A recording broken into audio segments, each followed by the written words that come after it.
আজকে সুবোধ ঘোষের দুটো গল্প পড়ব, ফসিল এবং সুন্দরম। এই গল্প দুটি আমরা জানি। বিশ শতকের অন্যতম একজন ছোট গল্পকার সুবোধ ঘোষ। তো তাকে নিয়ে বিশদ ব্যাখ্যায় আমরা যাচ্ছি না। আমরা সরাসরি গল্পে ঢুকছি এবং ফসিল গল্পটা দিয়ে আমরা শুরু করছি, যেহেতু এটা একটু বুঝতে কঠিন লাগতে পারে তোমাদের। যদি কোথাও অসুবিধা হয় আমাকে মাঝপথে থামিয়ে তোমরা অবশ্যই কোয়েশ্চেন করতে পারো, ঠিক আছে? তো যেটা আমাদের কাহিনীর মধ্যে আমরা প্রথমেই পেয়ে যাচ্ছি একটা স্টেটের কথা, যার নাম অঞ্জনগড়। Native state Anjangarh. এই স্টেট বলতে দেখো, এখানে আমরা রাজার কথা পাচ্ছি। আমরা এটা বুঝতে অসুবিধা হয় না যে ব্রিটিশ আমলে যে চিরস্থায়ী বন্দোবস্ত শুরু হয়েছিল, তার ফলে আমাদের যে বিভিন্ন ছোট ছোট রাজ্য গড়ে উঠেছিল, সেই ধরনের রাজ্যগুলিরই একটা ফসল হচ্ছে এই ধরনের অঞ্জনগড়, যেখানে আমরা জানি যে রাজা থাকতেন। এবং সেই রাজার বহু মধ্যস্বত্বভোগী এবং যারা প্রজাদের ওপর কিন্তু অত্যাচার করা এবং তাদের থেকে কর নিয়ে সময় মতো জমা করাটাই ছিল সেই ধরনের করদ রাজ্যগুলোর এক একটা বৈশিষ্ট্য। তো সেই রকমই একটা রাজ্য আমরা পাচ্ছি অঞ্জনগড়, যেখানে বলছে মহারাজা আছেন, ফৌজদার, সেরেস্তা, নাজারাত সব আছে। অর্থাৎ যেভাবে একটা রাজতন্ত্র পুরো চলে, সেই রাজতন্ত্রের পরিকাঠামোর সমস্ত বিষয়ই সেখানে কিন্তু মজুদ রয়েছে, আমরা দেখতে পাচ্ছি। এমনকি দুপুরুষ আগে শাস্ত্রীয় মতে সেখানে শুলেও চড়ানো হতো। অর্থাৎ এখানে যে নিয়ম, এখানে যে অপরাধ বা এখানে যে আইন আদালত, সবকিছুই কিন্তু রাজা, তাই রাজার নিয়মে, এখানে রাজার হুকুমে এখানে শুলে চড়ানোর ব্যবস্থাও, সেটা ভারতবর্ষ থেকে তৎকালীন সময় উঠে গেলেও সেখানে কিন্তু শুলে চড়ানোর প্রথাও কিন্তু চালু ছিল, কিন্তু তারপরে সেটা আর সম্ভব হয় না। বলা হচ্ছে এখন শুধু নগ্ন করে মৌমাছি লেলিয়ে দেওয়ার ব্যবস্থাটা রয়েছে। অর্থাৎ এই শাস্তি দিয়ে শুরু হলো বলতেই বোঝা গেল যে সেখানে রাজার কতটা দাপট। এবং এই ধরনের রাজতন্ত্রের একটা পরিকাঠামো আমরা যত গল্প এগোবে পাবো। এবং সেখানে যে চাষিরা, মূলত এখানকার যারা প্রজা, তারা হলো চাষি, এবং সেই চাষিরা হলো ভিল এবং কুর্মি। আমরা বুঝতেই পারছি যে তথাকথিতভাবে পিছিয়ে পড়া দুই আদিম অধিবাসী জাতি, যারা হচ্ছে ভিল এবং কুর্মি, এরাই হচ্ছে কিন্তু এই দেশের বা এই রাজ্যের, বলা ভালো এই রাজ্যের প্রজা। তাদের মধ্যে প্রত্যেক বছর বলছে সংঘর্ষ বাধে কাদের সাথে? স্টেটের তহসিল বিভাগ। তহসিল বিভাগ মানে বুঝতেই পারছো, যেখানে তোমাদের ফসল জমা দিতে হবে অথবা কর জমা দিতে হবে, এখানে ফসল নেয়ারই ব্যবস্থাটা রয়েছে আমরা দেখতে পাচ্ছি। অর্থাৎ তারা যেভাবে খাটছে, সেই প্রত্যেক দিন তারা নিজেদের শ্রম ঝরিয়ে ফসল ফলাচ্ছে, সেই ফসল কিন্তু তুলে দিতে হয় রাজার কাছে। এবং তারপর তাদের কিন্তু কিভাবে দিন যায় সেটা বোঝাই যাচ্ছে যে তারা খুবই দরিদ্র। কারণ তাদের যে প্রাপ্যটুকু সেটা তারা তাদের প্রাপ্যের থেকে অনেক তুলনায় কম পায়, এবং সেই জন্যই কিন্তু প্রত্যেক বছরই এই স্টেটের যে তহসিল বিভাগ, আমরা তহবিল বা কি বলবো, এই যে জিনিসটা, এই জায়গা থেকে আমরা এটা দেখতে পারি যে স্টেটের তহসিল বিভাগ এই অংশটা। এবং ওই যে অর্ধেক ফসল দিতেই হবে, মহারাজার সুগঠিত পোলো টিম আছে, এই পোলো টিম একটা খেলার টিম আমরা জানি, এবং সেই পোলো টিম আমরা এই এতে বুঝতেই পারছি যে দরকার পড়লে তা দিয়ে কিন্তু এই মারধরও চলে, তাদেরকে অত্যাচার চলে। হয় শ্রেষ্ঠ শতাধিক ওয়েলারের রেশার হবে রাজ আস্তাবল শতত মুখরিত। এই হয় শ্রেষ্ঠ হচ্ছে, হয় মানে ঘোড়া, হয় শব্দের অন্য অর্থ তোমরা জানো, আর ওয়েলার তোমরা নিশ্চয়ই জানো যে ওয়েলারও একটা ঘোড়ার প্রজাতি। এবং সিডনি নেটিভ, এগুলো সিডনি থেকে এসেছে, এইগুলো তোমাদের ছোট প্রশ্ন হিসেবে কাজে লাগবে। সিডনিতে এই ওয়েলার প্রজাতির ঘোড়া পাওয়া যায়, সেখান থেকে রাজা নিজে নিয়ে এসেছেন, এবং সেখানে পোলো টিম তৈরি করে রেখেছেন। পোলো টিম কেবল খেলা, কেবল বিনোদনের জন্য তো রয়েছেই, তার উপরে এই ফসল তোলার সময় যদি প্রয়োজন ধরে এরা করতে পারে। আর ভুট্টা, জব, জনার চাই তাদের। যে ভুট্টা, জব, জনার যে ফসল তৈরি হয়, সেই ফসল দিয়ে আমরা বুঝতে পারছি যে শুধু রাজার নিজের প্রয়োজন নিচ্ছেন তা তো বটেই, আবার তার ঘোড়াদের যে খাবার, সেই খাবার হিসাবেও কিন্তু এই ভুট্টা, জব, জনার এই সমস্ত চাই। কিন্তু সেই রাজ্যের যে উন্নতি সাধন, সেই উন্নতি সাধন কতটা হচ্ছে তা কিন্তু আমরা বুঝতেই পারছি যে উন্নতি রাজ্যে সেভাবে হয় না, কারণ রাজার সেদিকে কোনো মন নেই। তাই ওই ঘোড়ানিমের জঙ্গলের মধ্যে ছোট ছোট যে রুক্ষ যে এলাকা, সেইখানে তাদের কিন্তু বহু দূর থেকে মোষের চামড়ার থলিতে করে জল বহন করে নিয়ে আসতে হয়। অর্থাৎ একটা জলেরও যে ব্যবস্থা নেই, তার জন্য একটা সেচ খাল কাটা বা তার জন্য কোনো কুয়ো খনন, এই ধরনের কোনো কাজই কিন্তু রাজার দিক থেকে হয় না। এবং এই ধরনের একটা মানে রুক্ষ সূক্ষ্ম জমিতে যে ফসল ফলাতে হয় তার জন্যও কুর্মী বা ভিল প্রজাদের কতটা কষ্ট স্বীকার করতে হয় সেটাও আমরা বুঝতে পারি, কিন্তু পরেও কিন্তু তারা কিন্তু জীবনে কোনো শান্তি পায় না। এর জন্য অনেকে ভিলেরা চলে যায়, অনেক ভিল প্রজারা দেশ ছেড়ে বাইরে চলে যায়, গিয়ে কেউ নয়াদিল্লি, কেউ কলকাতা, কেউ শিলং, সেখানে গিয়ে কাজ বাজ করছে। কিন্তু কুর্মী প্রজারা কখনোই নড়তে চায় না, কারণ তারা কিন্তু তাদের জায়গা, তাদের সাত পুরুষের ভিটে মাটি তারা আটকে থাকে পড়ে, তাই আটকে তারা পড়ে থাকে। আর কি হয় অঞ্জনগড়ে, যদি দয়া ধর্মের কথা বলো তাহলে দেখা যায় প্রতি রবিবার কেল্লার সামনে যে বড় চবুতরা আছে, অর্থাৎ যে বাঁধানো জায়গা করা আছে, সেখানে হাজারের ওপর দুস্থ জমা হচ্ছে, এবং সেদিন হচ্ছে চিড়ে আর গুড় এইগুলো কিন্তু বিতরণ করা হয়। সংক্রান্তির দিনে মহারাজা গায়ে আলপনা আঁকা হাতির পিঠে চড়ে জৌলুস নিয়ে, অর্থাৎ জৌলুসের কথা বলা হচ্ছে, পথে বার হন প্রজাদের আশীর্বাদ করতে। তার জন্মদিনে কেল্লার আঙিনায় রামলীলা গান হয়, প্রজারা নিমন্ত্রণ পায়। কিন্তু এই যে তাদের মাত্র চিড়ে গুড় খাওয়ার জন্য আসার জন্য, কিংবা এই যে রামলীলার গান শুনতে আসাটাও যে খুব সুখদায়ক তা নয়। বোঝাই যাচ্ছে যে অতিরিক্ত ক্ষত্রিয়ত্বের প্রকোপ। তার জন্য যেটা হয় যে জনতা আর জয়ধ্বনি, যে যেখানে লাঠি সেখানে চলবেই, আর দু চারটে অভাগার মাথা ফাটবে। তাই সেখানে কিন্তু জনতার সংখ্যা বেশি হয়ে গেলে, কোনোরকম সমস্যা হলে সেখানে লাঠিও চলে, এবং প্রত্যেক বছরই দেখা যায় জনতার দু চারটে লাঠিতে তাদের দু চারজনের মাথাও কিন্তু ফেটেছে। তাহলে মোটামুটি এই প্রথম প্যারার মধ্যে দিয়েই আমরা একটা পুরোপুরি রাজতন্ত্রের বর্ণনা পেয়ে গেলাম। একটা রাজ্য যেখানে রাজা আছে, সেই রাজার যে রাজ্য চালনার জন্য যে পরিকাঠামো, তার মধ্যে যা যা প্রয়োজন, ফৌজদার থেকে শুরু করে একেবারেই আহ কি বলবো, মানে যারা মারতে সক্ষম আর কি, যে পেয়াদার যে জায়গাটা, সেটাই চেঞ্জ হয়ে এখানে এই পোলো টিমের মধ্যে দিয়ে এসেছে। এরা প্রত্যেকেই কিন্তু আছে, এবং প্রজারা সেইভাবেই সেটা উপভোগ করে। আমরা বুঝতেই পারছি যে দরিদ্র এবং নিরক্ষর যে সমস্ত প্রজারা, তাদের কিন্তু এভাবেই কোনোভাবে বেঁচে থাকতে হয়, বিশেষ করে কুর্মীরা এই সমস্যার মধ্যে রয়েছে। এবং গল্পে যখনই আগমন হয় মুখার্জির, এই মুখার্জি তার নাম নেই, মিস্টার মুখার্জি, তিনি হচ্ছেন কথকের পরিচিত, এইভাবে রয়েছে। সে কেন এসেছিল না, সে এসেছিল দেখো ল এজেন্ট হয়ে। ল এজেন্ট মানে আমরা বুঝতে পারি যে যে আইন আদালতের যে ব্যাপারগুলো সেই সম্পর্কিত পরামর্শ দেবার জন্য, সেই সম্পর্কিত যে রাজার যে কাজের সুবিধা হবে সেই কার্যনির্বাহের জন্য কিন্তু এই মুখার্জি এসেছিল। কিন্তু দেখা গেল যে সেই মুখার্জি ক্রমে সচিবোত্তম হয়ে গেল। সচিবোত্তম বলতে এখানে বুঝতেই পারছো যে একেবারেই রাজার ডান হাত হয়ে গেল, রাজার এক ধরনের অ্যাসিস্ট্যান্ট, এক ধরনের ম্যানেজার, যাই বলো, সে কিন্তু হয়ে গেল। ল এজেন্ট হয়ে এলেও সেই কিন্তু সচিবোত্তমের পদটা আস্তে আস্তে দখল করে নিল।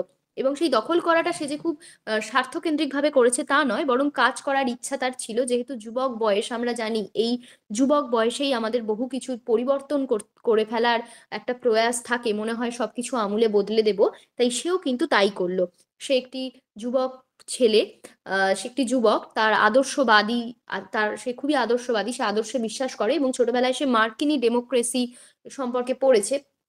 অর্থাৎ এই যে গণতন্ত্র, গণতন্ত্র বিষয়ে তার যে ভাবনা চিন্তা আছে, সে এসে দেখলো যে এখানে যখন এতটাই রাজার প্রকোপ সবকিছুতে আছে, তাহলে সে ভাবলো যে এই আমূল পরিবর্তনটা করে দেবো, আমূল পরিবর্তন করে সাধারণ মানুষের ভালো করব, বা আমি একটা গণতন্ত্রের যে জায়গা সেইটা নিয়ে আসবো, এইরকম কিন্তু ইচ্ছে এই মুখার্জির ছিল, আমরা দেখতে পাচ্ছি। এবং সেই জন্যই সে এসে কি করলো দেখো, সে খুব শান্ত বুদ্ধি তার, সে সৎ সাহসী, আহ সে কল্যাণ করতে চায় সবার। তখন সে করলো আহ দেখো, যার ফলে যে ভালো তাকে মানুষ চিনে নেবে, ফলত প্রজারাও কিন্তু তাকে চিনে নিল। আবাল বৃদ্ধ বনিতারা তারা ভয়ও পায়, ভক্তিও করে। মুখার্জির নির্দেশে বন্ধ হলো লাঠিবাজি, অর্থাৎ এই যে প্রজাদের যখন তখন মারা, যখন তখন গায়ে হাত তোলা, এই লাঠিবাজিটা যেমন বন্ধ হলো, তেমন চুলচেরা অডিট করে তোলপাড় করে তুললো। অর্থাৎ অডিটের মধ্যে দিয়ে আমরা জানি যে কোন বিষয়ে কত খাতে কেমন খরচ হচ্ছে, কেমন আয় কেমন ব্যয়, এই যে পুরো জিনিসটা, যেখানে আর কোনো চুরি করার ভয় থাকবে না, বা প্রজাদের থেকে একটু অংশ অতিরিক্ত নেয়ার ব্যবস্থা থাকবে না, যেটুকু ন্যায্য সেটুকুই প্রজাদের থেকে নেওয়া হবে, এই যে বিষয়গুলো সমস্তই সে অডিট করে তোলপাড় করে তুললো। আর কি করলো দেখো, স্টেটের জরিপ দেওয়া হচ্ছে, নতুন সেন্সাস নেওয়া হচ্ছে, মরচে পড়া কামান দুটোকে পালিশ করে চকচকে করে দেওয়া হচ্ছে। এই সমস্ত কিছু করার মধ্যে দিয়ে আমরা এর পরেও দেখবো যে সে একটা আহ, সেচ খালের জন্য ভাবনা চিন্তা করবে, ইরিগেশন স্কিমের কথা সে একটা ভাববে, অর্থাৎ সেচ। আমরা আগেই দেখেছি যে এখানে সেচ ব্যবস্থা প্রচন্ড খারাপ অবস্থা, অনেক দূর থেকে গিয়ে মোষের থলিতে করে জল আনতে হয় তাদের, পানীয় জল, সেখানে চাষবাসে কি দেবে আর। তো সেই সেচ ব্যবস্থারও একটা পরিকল্পনা তার মাথায় ছিল, এমনকি একটা স্কুলের পরিকল্পনাও তার মাথায় ছিল। কিন্তু আমরা দেখবো স্কুলের পরিকল্পনার কথা শুনেই কিন্তু রাজা বলে দিয়েছিলেন যে না, এই স্কুলের ব্যাপার কোনোদিনই করা যাবে না। তোমরা বুঝতেই পারছো, স্কুল যদি হয় তাহলে শিক্ষার আলোক এসে পৌঁছাবে, এবং তাহলে এই নিরক্ষর দরিদ্র কুর্মী প্রজারা কিন্তু অনেক বেশি সচেতন হয়ে উঠবে। সচেতন হলেই তারা তখন রাজার বিরুদ্ধে কথা বলবে এবং তাহলে রাজার এই যে এক নায়কতন্ত্র, এই যে স্বৈরাচারিতা, এটা কিন্তু ভেঙে যাবে, যেটা তারা হতে দিতে চায় না। এটা হতে দিতে চায় না বলেই তারা কিন্তু এই কি বলে, উম, রাজা এক কথাতেই বারণ করে দিয়েছিল যে যাই করো স্কুল ব্যাপারটা যেন না আসে। তো এইসবের মধ্যেই সে খুঁজে পায় কিন্তু অভ্র আর অ্যাসবেস্টের স্তূপ এই অংশে, এই অঞ্চলে রয়েছে। অর্থাৎ অভ্র এবং অ্যাসবেস্ট দুই খুবই গুরুত্বপূর্ণ দুই খনিজ সম্পদ। যে খনিজ সম্পদ আমরা জানি যেখানে থাকে, সেই এলাকায় কিন্তু প্রচুর শিল্প গড়ে ওঠে। আর একটা জায়গায় যদি শিল্প গড়ে ওঠে, তাহলে সেই জায়গার মানচিত্র বদলে যায়, সেই জায়গা অনেক বেশি ডেভেলপড হয়ে ওঠে, এটা আমরা জানি। তাহলে এতদিন ধরে যে অঞ্জনগড় ছিল কেবলই একটা রুক্ষ সূক্ষ্ম এলাকা যেখানে চাষ হয়, রাজা আছে, সেখানে যখন অভ্র এবং অ্যাসবেস্টের স্তূপ পাওয়া গেল, তখন হলো কি, বাইরে থেকে যে বিভিন্ন শিল্পপতিরা আছে, এই শিল্পপতিরা কিন্তু চলে এলো এখানে মাইনিং সিন্ডিকেট খুলতে। অর্থাৎ এখানে খুঁড়বে, খনি খোঁড়া হবে, মাইনিং তোমরা জানো। সেখানে সিন্ডিকেট বলতে অনেক ব্যবসায়ী এসে তারা আর কি একটা প্রতিষ্ঠান, নানা রকম ভাবে নানাজন নানা প্রতিষ্ঠান তৈরি করছে এবং তারা রাজার সাথে দেখবে 100 বছরের একটা চুক্তি করেছে। এই 100 বছরের চুক্তির কথা আমরা পরে পাবো, আসছি সেখানে। তো 100 বছরের চুক্তি মানে তোমরা জানো যে সমস্ত কিছুতেই এই চুক্তি বিষয়গুলো হয়। যে কোনো একটা জায়গা আমি খুঁড়ছি, আমি যদি সরকারি সংস্থা হই তাহলে সমস্যা নেই, কিন্তু আমি যেহেতু প্রাইভেট ফার্ম, আমি যেহেতু প্রাইভেট কোম্পানি থেকে এসেছি একটা জায়গা খুঁড়তে, তাহলে আমার এরকম কথা থাকে যে আমি হয়তো 100 বছরের জন্য এই জায়গাটা চুক্তিবদ্ধ হলাম, এই জায়গাটা থেকে আমার আমি যত সম্পদ পাবো, খনিজ সম্পদ, সব আমি নেব, আমি লাভ করব, তার বদলে একটা মোটা টাকা আমি সরকারকে দেব, বা যাই হোক কিছু একটা এরকম চুক্তি থাকে। তো মোটামুটি 100 বছরের একটা চুক্তি করা হলো। এবং যখনই দেখা গেল যে শিল্পের আগমন ঘটলো, যখনই একটা শিল্প শহর হিসাবে অঞ্জনগড় চিহ্নিত হলো, তখন তার জায়গাটা কিন্তু রাতারাতি বদলে গেল। আমরা দেখছি যে সেই খনি অঞ্চলে ধীরে ধীরে গড়ে উঠছে খোয়া বাঁধানো বড় বড় সড়ক, কুলির ধাওড়া, পাম্প বসানো ইদারা। কুলির ধাওড়া মানে কুলিদের জন্য যে বস্তি, পাম্প বসানো ইদারা তৈরি হয়ে গেছে। পাম্প বসিয়েছে, বুঝতেই পারছো যে মানুষকে আর দূর থেকে জল আনতে হচ্ছে না, পাম্পের কুয়ো, ক্লাব, বাংলো, কেয়ারি কলাপ করা ফুলের বাগিচা, জিমখানা। কারণ যারা বড় থাকবে, বড় বড় এই সমস্ত মাথারা, তারা তো তাদের তো এগুলো লাগবেই, এই জিমখানা বলো বা মানে তারা বাংলো বাড়িতে থাকবে, কেয়ারি করা ফুলের বাগিচা ইত্যাদি ইত্যাদি। এবার যেটা হলো দেখো, কুর্মি কুলিরা দলে দলে ধাওড়া জাঁকিয়ে বসেছে। এবার কুর্মি কুলির প্রসঙ্গে আসার আগে একটা কথা বলি, যে দেখো এতদিন আমরা যে পরিকাঠামোটা এখানে দেখে এলাম সেটা ছিল একটা রাজতন্ত্রের পরিকাঠামো। সেখানে রাজা ছিল, রাজা যা বলবে তাই। রাজা যেটা চাইছে সেটাই তারা করতে হবে, তার কোনো অন্যথা করা যাবে না। তো অসুবিধা হচ্ছে। এবং রাজার মানে কি বলবো, রাজতন্ত্রে আরো একটা যেটা গুরুত্বপূর্ণ গুরুত্বপূর্ণ বিষয় এখানে আমরা দেখবো, যে কোনো কিছু টাকার মূল্যে হচ্ছে না। বেগার খাটার একটা ব্যবস্থা আমরা এরপর এখানে দেখবো, যেখানে রাজা মনে করেন যে আমি হচ্ছি দেশের রাজা, যারা প্রজা তাদেরকে আমি পালন করছি, অতএব আমি যখনই ডাকবো তখনই কিন্তু প্রজারা আমার কাছে চলে আসতে বাধ্য, বা আমি যখনই যে কাজটা চাইবো বিনা পয়সায় ওরা সেই কাজটা করে দেবে, খেটে দেবে। এটাকে বলা হতো বেগার খাটা। বেগার খাটা জমিতেও হতো, ভূমিদাসদের দিয়ে করানো হতো। তারপরে সেটা যে কোনো কর্মক্ষেত্রেও আমরা দেখছি যে রাজার যখন মনে হলো যে বাড়ির লন পরিষ্কার করবে, তখনও কিন্তু সেই প্রজাদের ডেকে নিচ্ছে এবং বিনা পয়সা তাদের দিয়ে লন পরিষ্কার করিয়ে নিচ্ছে, কিংবা ঘোড়া রাস্তাওয়াল পরিষ্কার করিয়ে নিচ্ছে। তার জন্য তাদেরকে কোনো রকম পারিশ্রমিক দেওয়া হচ্ছে না, ধরেই নিচ্ছে যে আমি হচ্ছি রাজা, আমি এ দেশের দণ্ডমুণ্ডের কর্তা, সরি এই রাজ্যের দণ্ডমুণ্ডের কর্তা আমি, এবং যারা রয়েছে এখানে তারা কিনা আমার প্রজা, আমি তাদের পালন করছি, তাই তারা বাধ্য তাদের রাজার জন্য এটা করতে। এইরকম একটা ব্যবস্থা ছিল। কিন্তু যখনই আর একটা জিনিস ভালো করে খেয়াল করে দেখো, যে যখনই একটা কোম্পানি চলে আসছে, যখনই এখানে মাইনিং সিন্ডিকেট গড়ে উঠছে, তখন এখানে রাজতন্ত্রের বিপরীতে আর একটা জিনিস তৈরি হয়ে যাচ্ছে, সেটা হলো ধনতন্ত্র। অর্থাৎ তুমি যাই করো তোমাকে আমি হাতে হাতে পয়সা দেব।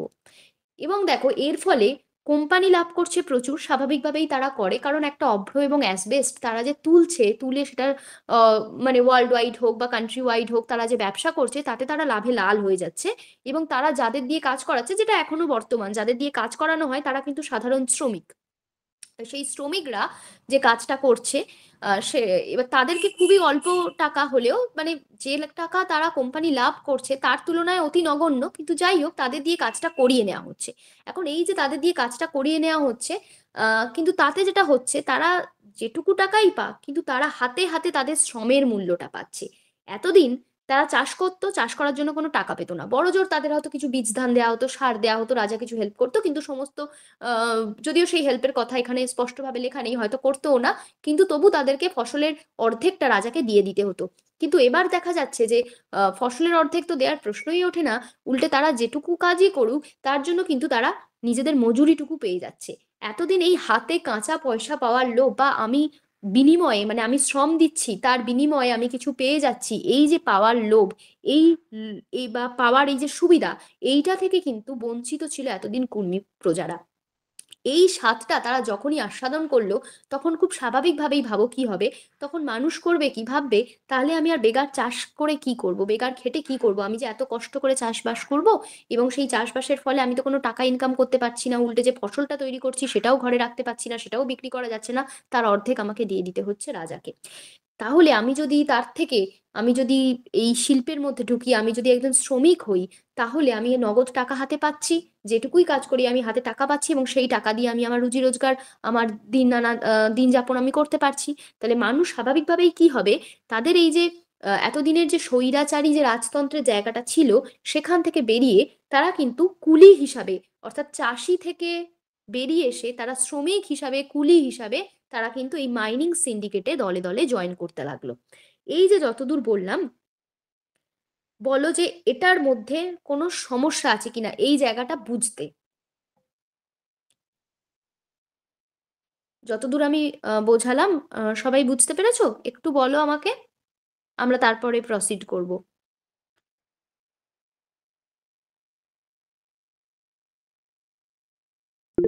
আচ্ছা, বেশ। সুষমা বলেছে বোঝা গেছে। ঠিক আছে। বুঝতে পেরেছি। ঠিক আছে। Thank you. আচ্ছা, তাহলে এই যে উম না নেই। ঠিক আছে। দাঁড়াও। এবার আচ্ছা, আচ্ছা।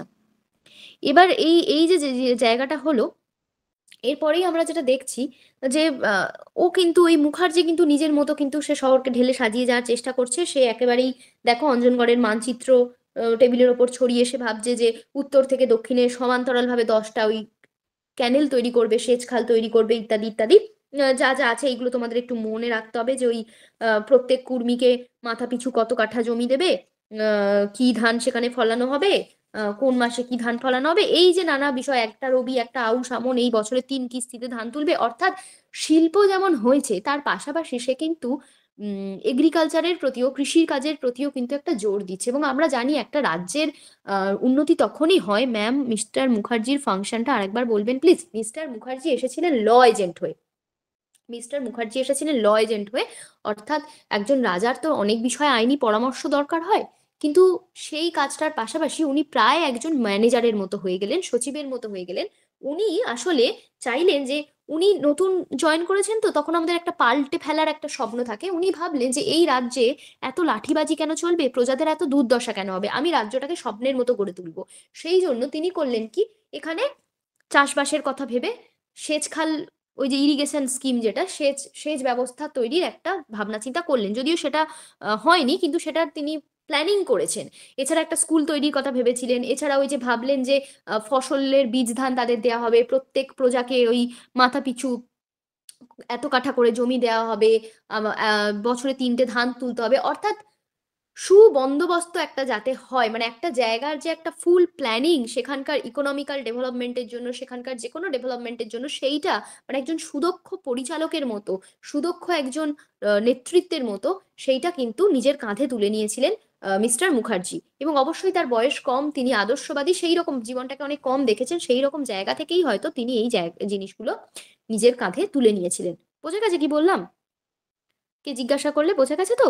হ্যাঁ, ঠিক আছে রত্না, বুঝতে পেরেছো, বেশ। এবার যেটা দেখা যায়, এবং হ্যাঁ এরপর দেখো ধীরে ধীরে ব্যাংক তৈরি করতে চাইছেন, ট্যানারি আর কাগজের মিল। ট্যানারি আর কাগজের মিল হচ্ছে যেখানে হচ্ছে ওই চামড়ার কারখানা বা কাগজের কারখানা, সেই জায়গাগুলোও একটা ভাবনা চিন্তা হলো, সেইগুলো এ করবে মানে স্বপ্ন, প্রচুর স্বপ্ন দেখছে যে জায়গাটাকে আমি বদলে দেবো, আমূল পরিবর্তন করে দেবো। মানে এটা এটা পড়াতে পড়াতে আমার পশ্চিমবঙ্গের কথা মনে পড়ছে আর কি, যেখানে কোনোটাই হচ্ছে না। যাই হোক, এখন ঘটনা হলো যে স্কুলটার কথা তো আগেই বললাম, মহারাজা চাইছেননি না যে স্কুল তৈরি হোক, কারণ স্কুল হলেই লোকে শিক্ষিত হবে, তখন এগুলোর বিরোধিতা করবে। রাজা যে একচ্ছত্র শাসন চালায়, সেটার বিরোধিতা করবে ইত্যাদি ইত্যাদি। কিন্তু যাই হোক, কিন্তু ঘটনা হলো যে এই কাজে বাধা পড়লো। কাজে কিরকম ভাবে বাধা পড়লো না, যে জিনিসটা নিয়ে আমরা আলোচনা করছিলাম সেখানেই কাজে বাধাটা প্রথম এলো। সেই বাধাটা হলো যে দেখো, ওই কুলি শ্রমিকের শ্রমিকে কেন চলে যাচ্ছে মানুষ, কৃষিকাজ ছেড়ে কেন তারা শ্রমটাকে বেছে নিচ্ছে ওই যে নগদ পয়সার জন্য। এবং সেই জন্য দেখছি যে বেশিরভাগ আহ, যারা কৃষক তারা আস্তে আস্তে কৃষি ছেড়ে শ্রমিক হওয়ার পথে এগিয়ে যাচ্ছে।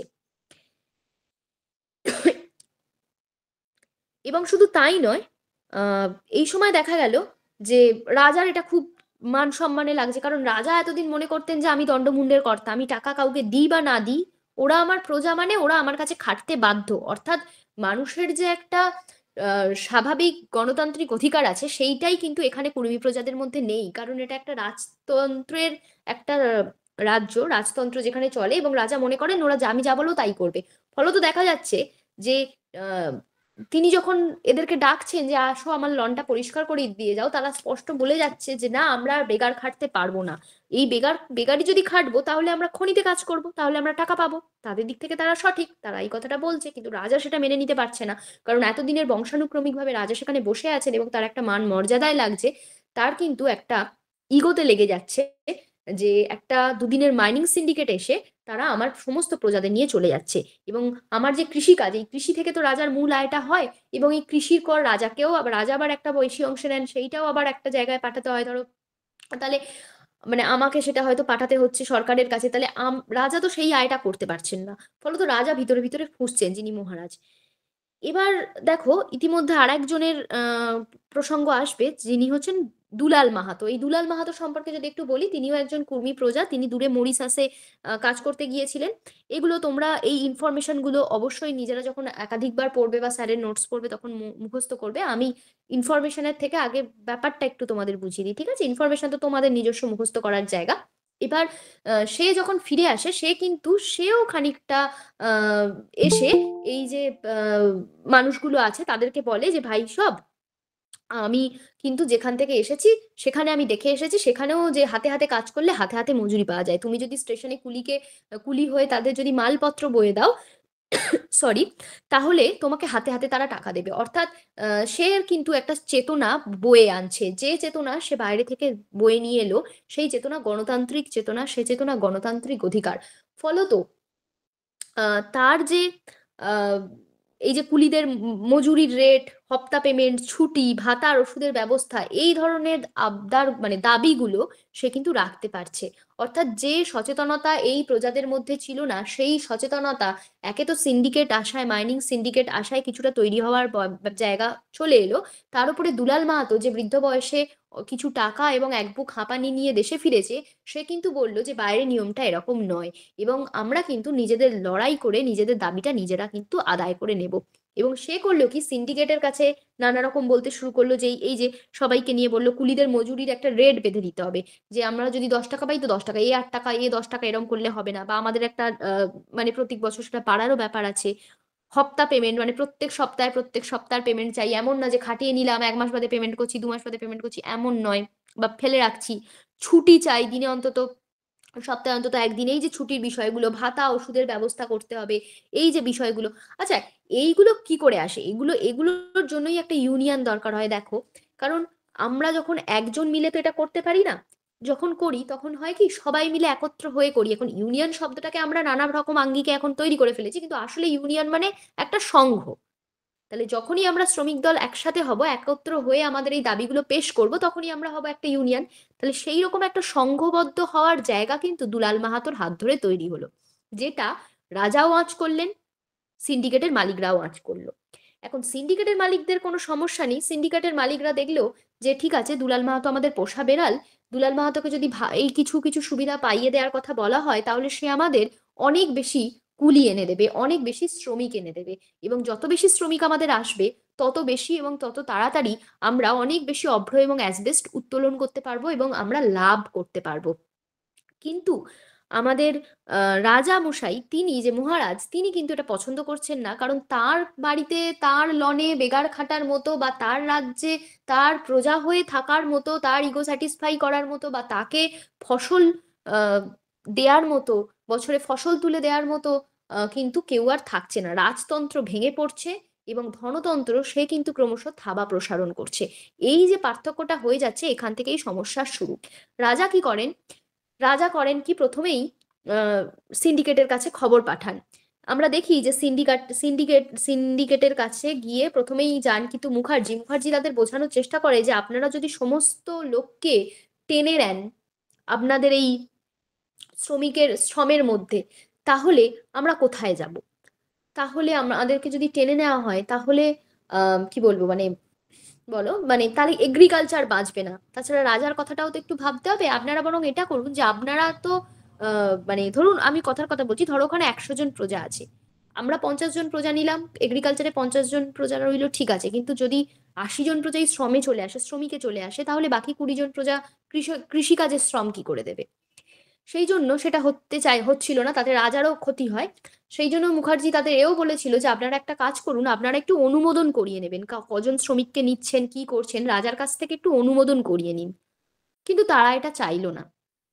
তারা বলল যে না, আমরা এখন চুক্তি করেছি যে করাবো আমরা অনুমোদন, তবে সেটা 99 বছর পর। এই 99 বছর পর শব্দটাই বোঝা যায় যে তারা আসলে, সরি, 100 বছরের চুক্তি করেছে এবং এই বছরটা হচ্ছে রানিং 1 বছর, যার জন্য 99 বছর পর তারা বলছে, তারা তাদের ভাষায় বললো, তাদের যে প্রফেশনাল ভাষা সেখানে তারা কিন্তু নিজেদের জায়গা থেকে অ্যাকচুয়ালি নড়তে রাজি হলো না।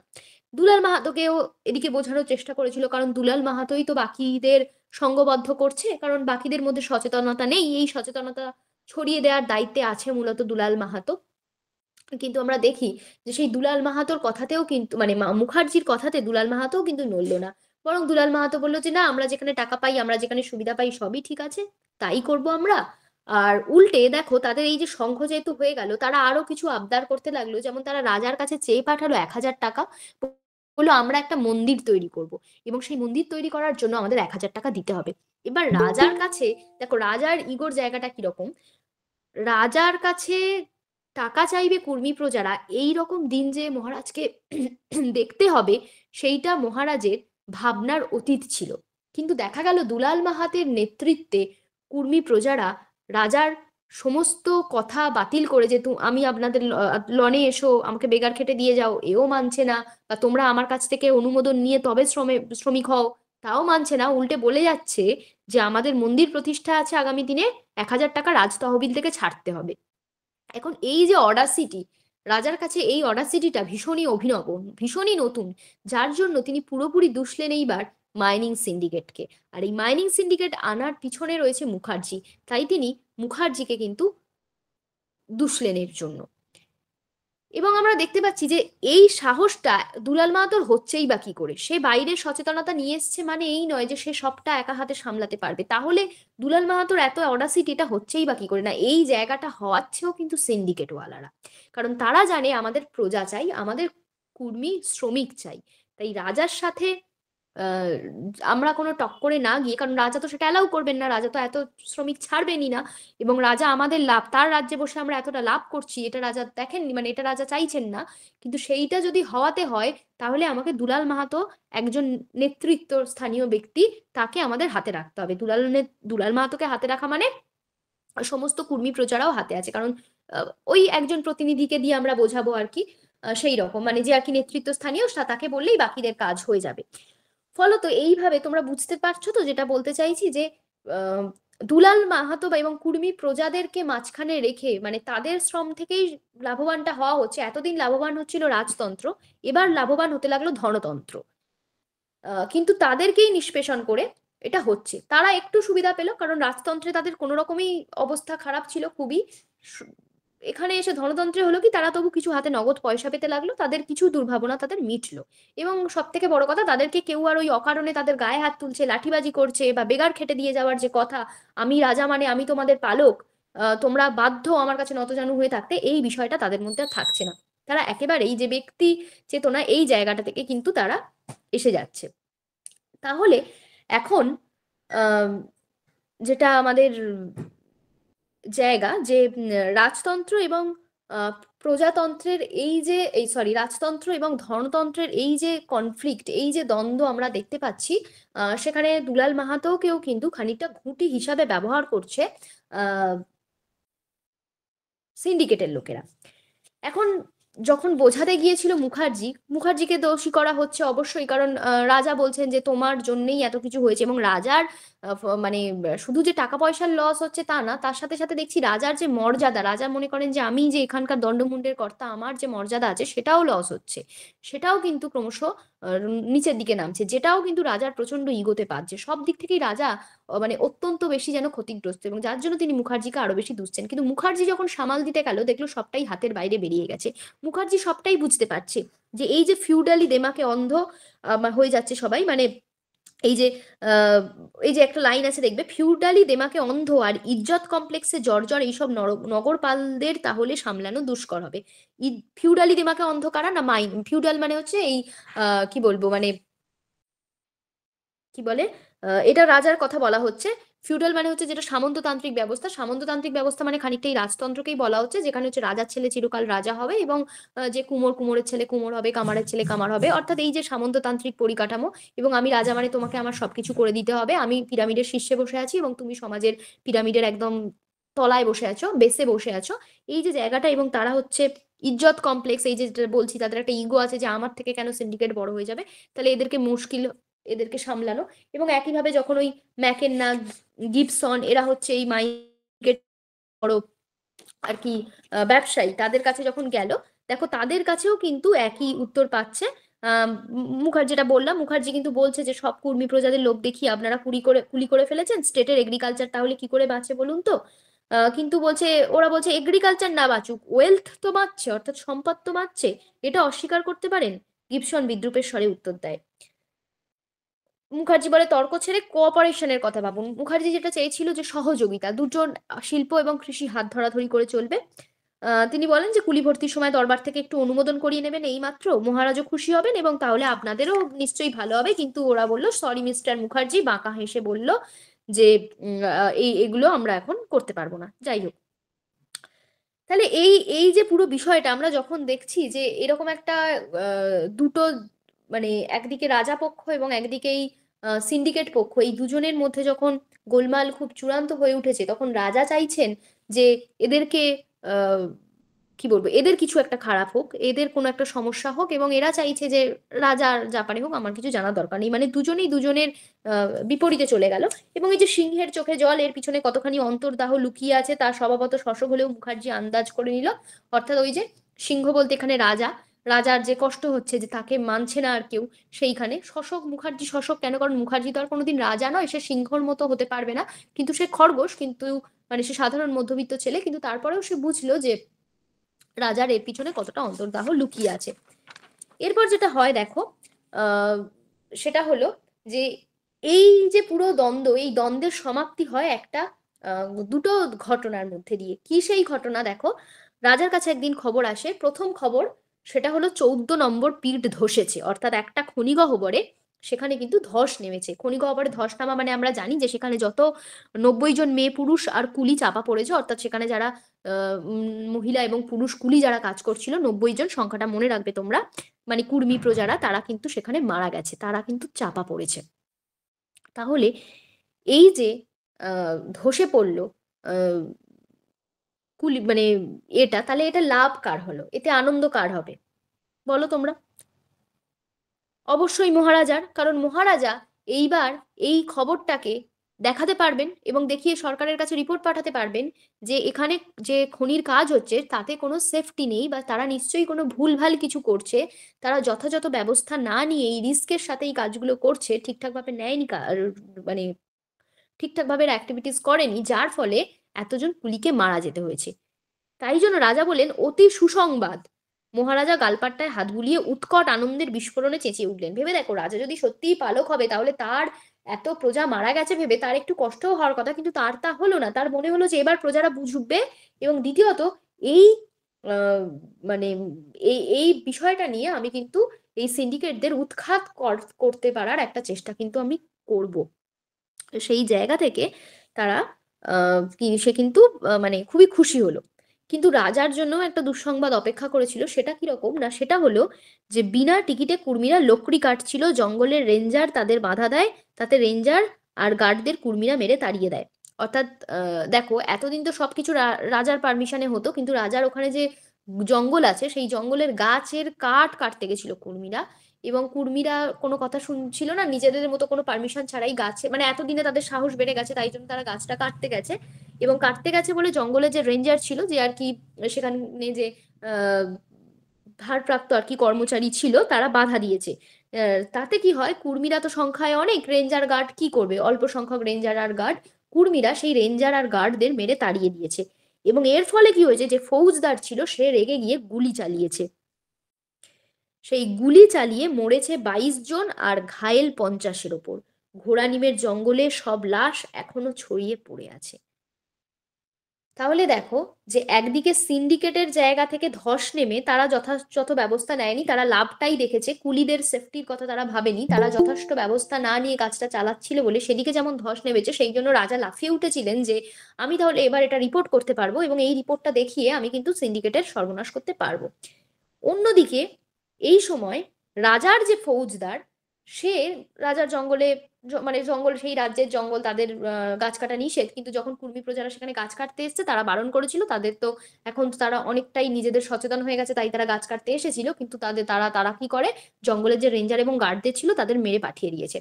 সেই সময় ফৌজদার এই অবস্থা দেখে ফৌজদার কিন্তু গুলি করা শুরু করে। আগের দিন হলে ফৌজদার গুলি করতে পারতো, ইচ্ছা মতো যা খুশি করতো, দেখা যেত, কিন্তু এখন তো সমস্যাটা অনেক বড়, যেহেতু একটা সরকারের কাছে সেটাও খবর যাওয়ার ব্যাপার আছে যে এতজন মানুষকে, এই যে 22 জন মারা গেছে এবং 50-এর উপর ঘায়েল হয়েছে, অকারণে এদের উপর গুলি চালানো হয়েছে, গুলি চালানোর তো রাইট এখন কোথাও নেই। এবং এই যে সিন্ডিকেট আছে, এটা যদি বাইরে খবরটা নাও পৌঁছানো হয়, সিন্ডিকেট অবশ্যই রাজার নামে খবরটা বাইরে পৌঁছে দেবে, কারণ তারাও তো রাজার অ্যান্টি। তাহলে দেখা গেল দুদিকে দুটো ঘটনা ঘটেছে, দুর্ঘটনা দুটোই হচ্ছে অথরিটির দোষে ঘটেছে, এবং সেই দুটো ঘটনার কারণেই দুটো অথরিটি বিপদের মুখে পড়ছে।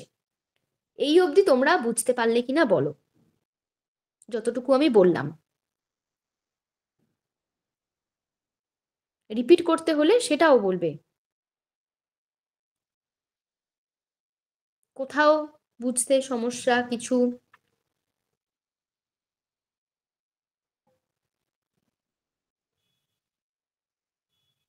এগোচ্ছি তাহলে আমি।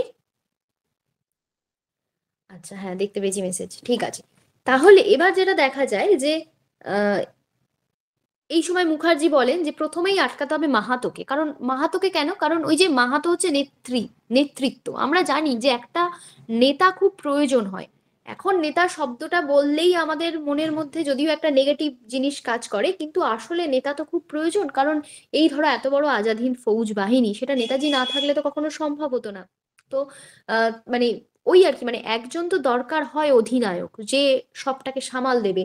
তো সেখানে যদি আজকের এই এই যে খবরটা যদি রাষ্ট্র হয়ে যায়, এবং রাষ্ট্র হলেও যে একটা সম্মিলিত বিক্ষোভ, সম্মিলিত প্রতিবাদ, সেটার জন্যও তো একজনকে দরকার যে এই বিষয়টাকে একত্রিত করে সেই বিক্ষোভ বিপ্লবটা ঘটাবে। সেটা কে ঘটাবে? না, সেটা ঘটাবে মাহাতো, কারণ মাহাতোই প্রথম থেকে এই সচেতনতাগুলো বয়ে আনছিল। তাই মুখার্জি প্রথমেই বলল আগে আটকান মুখার্জিকে, এবং মুখার্জিকে সেই জন্য, এই সরি, মুখার্জি বলল মাহাতোকে আটকান, তাই মাহাতোকে আটকাতে যাওয়া হলো। এরপর কি হলো দেখো, এরপর দেখা গেল যে জন 50 পেয়াদা সরকি লাঠি লণ্ঠন নিয়ে অন্ধকারে দৌড়লো দৌলালের ঘরের দিকে। মুখার্জি বলল আমার শরীর ভালো নয় সরকার, কেমন বমি বমি করছে, আমি যাই। এতগুলো মৃত্যুর খবরে খুব স্বাভাবিক তার না ভালো লাগাটাই স্বাভাবিক। এবং তারপরে দেখবে কিছু বর্ণনা আছে যে ওই 14 নম্বরের পিঠ ধসেছে, তার ভালো করে ছাদটা টিম্বার করা ছিল না, অর্থাৎ পুরোটাই হচ্ছে এই এদের গাফিলতির জায়গায় হয়েছে আর কি। এবং মার্চেন্টরাও তাদের মতো করে তারা সেফ থাকছে, দেখো তারা দল পাখি অন্ধকারে একটু দূরে দাঁড়িয়ে চাপা গলায় আলোচনা করছে। গিবসন বললো মাটি দিয়ে ভরাট করবার উপায় নেই, এখনো 6 দিন ধরে ধসবে, মানে এখনো ধসবে দেখো। হাজিরা বইটা পুড়িয়ে আজই নতুন একটা তৈরি করে রাখো, অর্থাৎ প্রমাণ লোপাট। কারা কারা এসেছিল, তাদের যে হাজিরা বই, তাদের যে অ্যাটেন্ডেন্সটা নেওয়া আছে, বলছে সেইটা পুড়িয়ে দাও, মানে যাতে এরা এসেছিল এরকম কোনো প্রমাণ না থাকে। ম্যাককেনা বললো তাতে আর লাভ কি হবে, দি মহারাজা, মানে এক ব্যঙ্গ করে বলছে দি মহারাজার কানে পৌঁছে গেছে সব। তাছাড়া দ্যাট মাহাতো, তাকে বোঝাবে কি করে, কারণ মাহাতো তো প্রতিবাদ করবেই, বিক্ষোভ তুলবেই, সবাইকে মানে রাজার হয়ে যেমন রাজা কেন মেরেছে সেটা যেমন মাহাতো বলবে, তেমন গাফিলতিতে পিঠ ধসেছে সেটাও তো বলবে, এবং সে সংঘবদ্ধ করবে আরো বহু কর্মী প্রজাকে, এবং কর্মী প্রজারা যদি সংঘবদ্ধ হয় তাহলে এত অসংখ্য কর্মী প্রজা, অনেকে মারা গেছে, স্টিল যা পরিমাণ প্রজা আছে তারা যদি সবাই সংঘবদ্ধ হয় তাহলে তো এদের সত্যিই এদের কিছু করার থাকবে না, বাধা দেওয়ার মতো কত লোক এই ক্ষমতাশালীদের। তো সেইখান থেকেই বলছে ওরা যে তাহলে তাকে কিভাবে বোঝাবে। তাছাড়া কালকে সকালেই যদি কাগজগুলো, শহরের কাগজগুলো, নিউজ পেপারগুলো এগুলো নিয়ে ছড়িয়ে যায় তাহলে তো আমাদেরকে অনেক সমস্যার মুখে পড়তে হবে। এনকোয়ারি কমিটি বসবে, সেই এনকোয়ারি কমিটি বসে দেখবে যে আমাদের ভুল ছিল কি ভুল ছিল না, ওদের তো ভুল ছিলই, তাই জন্যই ওরা ভয় পাচ্ছে। আর বলছে একটা গান্ধীয়াইট বদমায়েশও বোধহয় তার মধ্যে থাকবে, বোঝো ব্যাপার। গান্ধীয়াইট বদমায়েশ বলতে ওই যেহেতু মানে গান্ধীবাদী বদমায়েশ আর কি বলতে চাইছে, যে মানে যারা হচ্ছে এই কি বলবো মানে গান্ধীবাদী হলেই তারা এদের এই কুর্মী প্রজাদের যে অধিকার তাই নিয়ে কথা তুলবে, যে তাদের কি প্রাণের কোনো দাম নেই, তো সেই রকম একটা জায়গা নিয়ে তাদের ব্যবসা মোটামুটি অনেক সমস্যার সম্মুখীন হবে, এমনকি লাটেও উঠতে পারে, এইরকম একটা জায়গা। তো এই জায়গা থেকে তারা নিজেরাও ভাবতে শুরু করলো যে কি করবে, এবং তারপর যে ক্লাইম্যাক্স দেখা গেল সেটা আমরা দেখলাম, যার ক্লাব ঘর টাব ঘর নয়, একেবারে রাজার যে প্যালেস, সেই প্যালেসেরই একটা ঘরে একটা আলো জ্বলে উঠলো, এবং অভূতপূর্ব দৃশ্য, অভূতপূর্ব দৃশ্য কি না, যে রাজা এবং কোম্পানি এই দুটোর মধ্যে যে বড় একটা দ্বন্দ্ব ছিল, যাদের দুজনের হচ্ছে ভেতরে আদায় কাঁচকলায় বিষয় ছিল, সেখানে দেখা গেল যে তারাই কিন্তু রয়েছে টেবিলের সঙ্গে। দেখো টেবিলের মধ্যে মহারাজা, সচিবোত্তম আর ফৌজদার, তার সাথে রয়েছে গিবসন, ম্যাককেনা, মুর আর প্যাটারসন, অর্থাৎ এই যে মাইনিং কোম্পানিগুলো এসছে তাদের যে বিভিন্ন ম্যানেজাররা তারা রয়েছে, বা তাদের যে লোকেরা মালিকরা, যাই হোক। সুদীর্ঘ মেহগিনি টেবিলে গেলাস আর ডিকেন্টারের ঠাসাঠাসি, অর্থাৎ মদ এবং গ্লাস, খাবার দাবার এইসব নিয়ে তারা বড় আলো জ্বালিয়ে প্যালেসের ঘরে তারা কিন্তু নিজেদের মধ্যে আলোচনায় লিপ্ত হয়েছে, অর্থাৎ যাদের মুখ দেখা দেখি ছিল না তারা কিন্তু আজকের পরস্পরের স্বার্থে নিজেদের সঙ্গে হাত মেলালো। কারণ আজকের এরা বুঝতেই পারছে যে রাজার গাফিলতিতে যে মৃত্যু হয়েছে সেইটা যদি আহ ঢাকা যায় তাহলে রাজা বাঁচবে, আবার এদের খনির সমস্যার জন্য যে শ্রমিকদের মৃত্যু হয়েছে সেটাও যদি ঢাকা যায় তাহলে এই মাইনিং সিন্ডিকেটও বাঁচবে, এবং তখন দুজন দুজনকে বাঁচানোর জন্য কিন্তু মরিয়া হয়ে উঠলো। এবং ঠিক যেভাবে আমি দুধে মিশ খায় আঁটি পড়ে গড়াগড়ি যায়, ঠিক সেই রকম ভাবে দেখা গেল এই কার্যক্ষেত্রে এই সামন্ততন্ত্র বা রাজতন্ত্রের সাথে ধনতন্ত্র এসে হাত মেলালো, হ্যাঁ ফিউডালিজম এসে হাত মেলালো। এবং এই হাতটা মেলালো বলেই কিন্তু দেখো যে ওই সুদীর্ঘ মেয়গিনি টেবিলে গেলাস আর ডিকেটদারের ঠাসাঠাসি, অর্থাৎ তারা সেখানে ঝগড়াঝাটি করতে আসেনি, তারা রীতিমতো নৈশ ভোজন করছে, মদ্যপান করছে, এবং সেই নিয়ে তারা আলোচনা করছে যে পরস্পর পরস্পরের পিঠ চাপড়ে দিচ্ছে যে তুমি ভাই আমারটা লোকাও, আমি ভাই তোমারটা লোকাচ্ছি। বাকি রয়েছে কে? বাকি রয়েছে সেই মাহাতো, যে মাহাতো কিন্তু উজ্জীবিত করে তুলতে পারে জনগণকে, যে মাহাতো উদ্দীপ্ত করে তুলতে পারে জনগণকে, কারণ সেই মাহাতো হচ্ছে নেতা। সেই মাহাতো যদি চায় তাহলে কিন্তু মানে জনগণ এটার বিরুদ্ধে তারা বিস্ফোরিত হয়ে যেতে পারে, এবং সেটার ফলেও খবর ছড়িয়ে পড়তে পারে। তাই আগে কাকে আটকাতে হবে না, আগে দুলাল মাহাতোকে আটকাতে হবে, কারণ দুলাল মাহাতো যদি না থাকে তাহলে লোকজন এটা বুঝবে, কিন্তু তারা যথেষ্ট সচেতন নয়, যে সচেতনতা নিয়ে তারা একটা কিছু গড়ে তুলবে। ঠিক যেরকম দেখো না, দেশে তো মানে নেতা কেন দরকার, এই যে ভারতবর্ষে এত মানুষ ছিল, কিন্তু একটা সৈন্যবাহিনী গড়ে তোলার জন্য কেউ কি একটা সৈন্যবাহিনী গড়ে তুলতে পারলো না। এই আজাদ হিন্দ বাহিনী সুভাষকে গড়ে তুলতে হয়েছে, এবং দ্বিতীয় সুভাষ আসেনি, সেই সুভাষ একাই করেছে। ঠিক সেইভাবে যদি আজকের মাহাতো না থাকে তাহলে লোকে বুঝবে যে রাজার এখানে গিয়ে এত লোক রাজা গুলি করেছে বা এত লোক মাইনিং সিন্ডিকেটে গিয়ে মরেছে, কিন্তু তারপরেও তারা সেই বিক্ষোভ, সেই বিপ্লব, নিজেদের দাবি বুঝে নেওয়ার যে মানে অধিকারটা, নিজেদের যে লড়াইটা, সেই লড়াইটা কিন্তু তারা করতে পারবে না, কারণ নেতৃত্বের অভাব। আমরা জানি যোগ্য নেতৃত্বের অভাবে বহু কিছু হয়েছে, সিপাহী বিদ্রোহ দাঁড়ায়নি, আহ বহু বিদ্রোহ ব্যর্থ হয়েছে নানা রকম। তো তাহলে নেতৃত্ব, সুযোগ্য নেতৃত্ব যদি থাকে তাহলে গল্প অন্য হয়ে যাবে, কিন্তু নেতৃত্ব যদি বন্ধ করতে পারি তাহলে কিন্তু এই সমস্যাগুলো আর ঘটবে না। তাই প্রথম আটকাতে হবে দুলাল মাহাতোকে, এবং সেই জন্য আমরা দেখি যে এরা যেটা করে, দুলাল মাহাতোকে খুন করে, এবং সেই খুন যে করা হবে দুলাল মাহাতোকে, খুন করবে নিজেদেরই স্বার্থে, সেইটা কানে কানে বলে দেওয়া হয় মুখার্জি। মুখার্জি কি করে দেখো, মুখার্জি শুধু নিরুত্তর, মুখার্জি শুধু হাতের চেটোয় মুখ গুঁজে বসে রইল। গিবসন মুখার্জির পিঠুকে একবার বলল, এসব কাজে একটু শক্ত হতে হয় মুখার্জি, নার্ভাস হবেন না। তাহলে আমরা দেখলাম রাজতন্ত্র এবং সামন্ততন্ত্র, রাজতন্ত্র একদিকে এবং আরেকদিকে ধনতন্ত্র, এই দুই কি করে পরস্পরের সাথে করমর্দন করে নিল, এবং সাধারণ যে গরিব মানুষ তাদের প্রাণের বিনিময়ে কিন্তু এরা নিজেদের আখেরটা গুছিয়ে নিল। এবার আসবো, এই তো দুটো দিক গেল, সে সামন্ততন্ত্রের প্রভুই হোক কিংবা ধনতন্ত্রের প্রভুই হোক, আমরা প্রভুর দিকটা দেখলাম। আর দেখলাম মাহাতোদের মতো যারা কুর্মী প্রজা, অর্থাৎ সেই মানে প্রজা, একেবারে সেই প্রভুদের পদতলে বসে থাকা যে সমস্ত নাগরিক, তাদের যে দুর্দশা, সেই অবস্থাটা।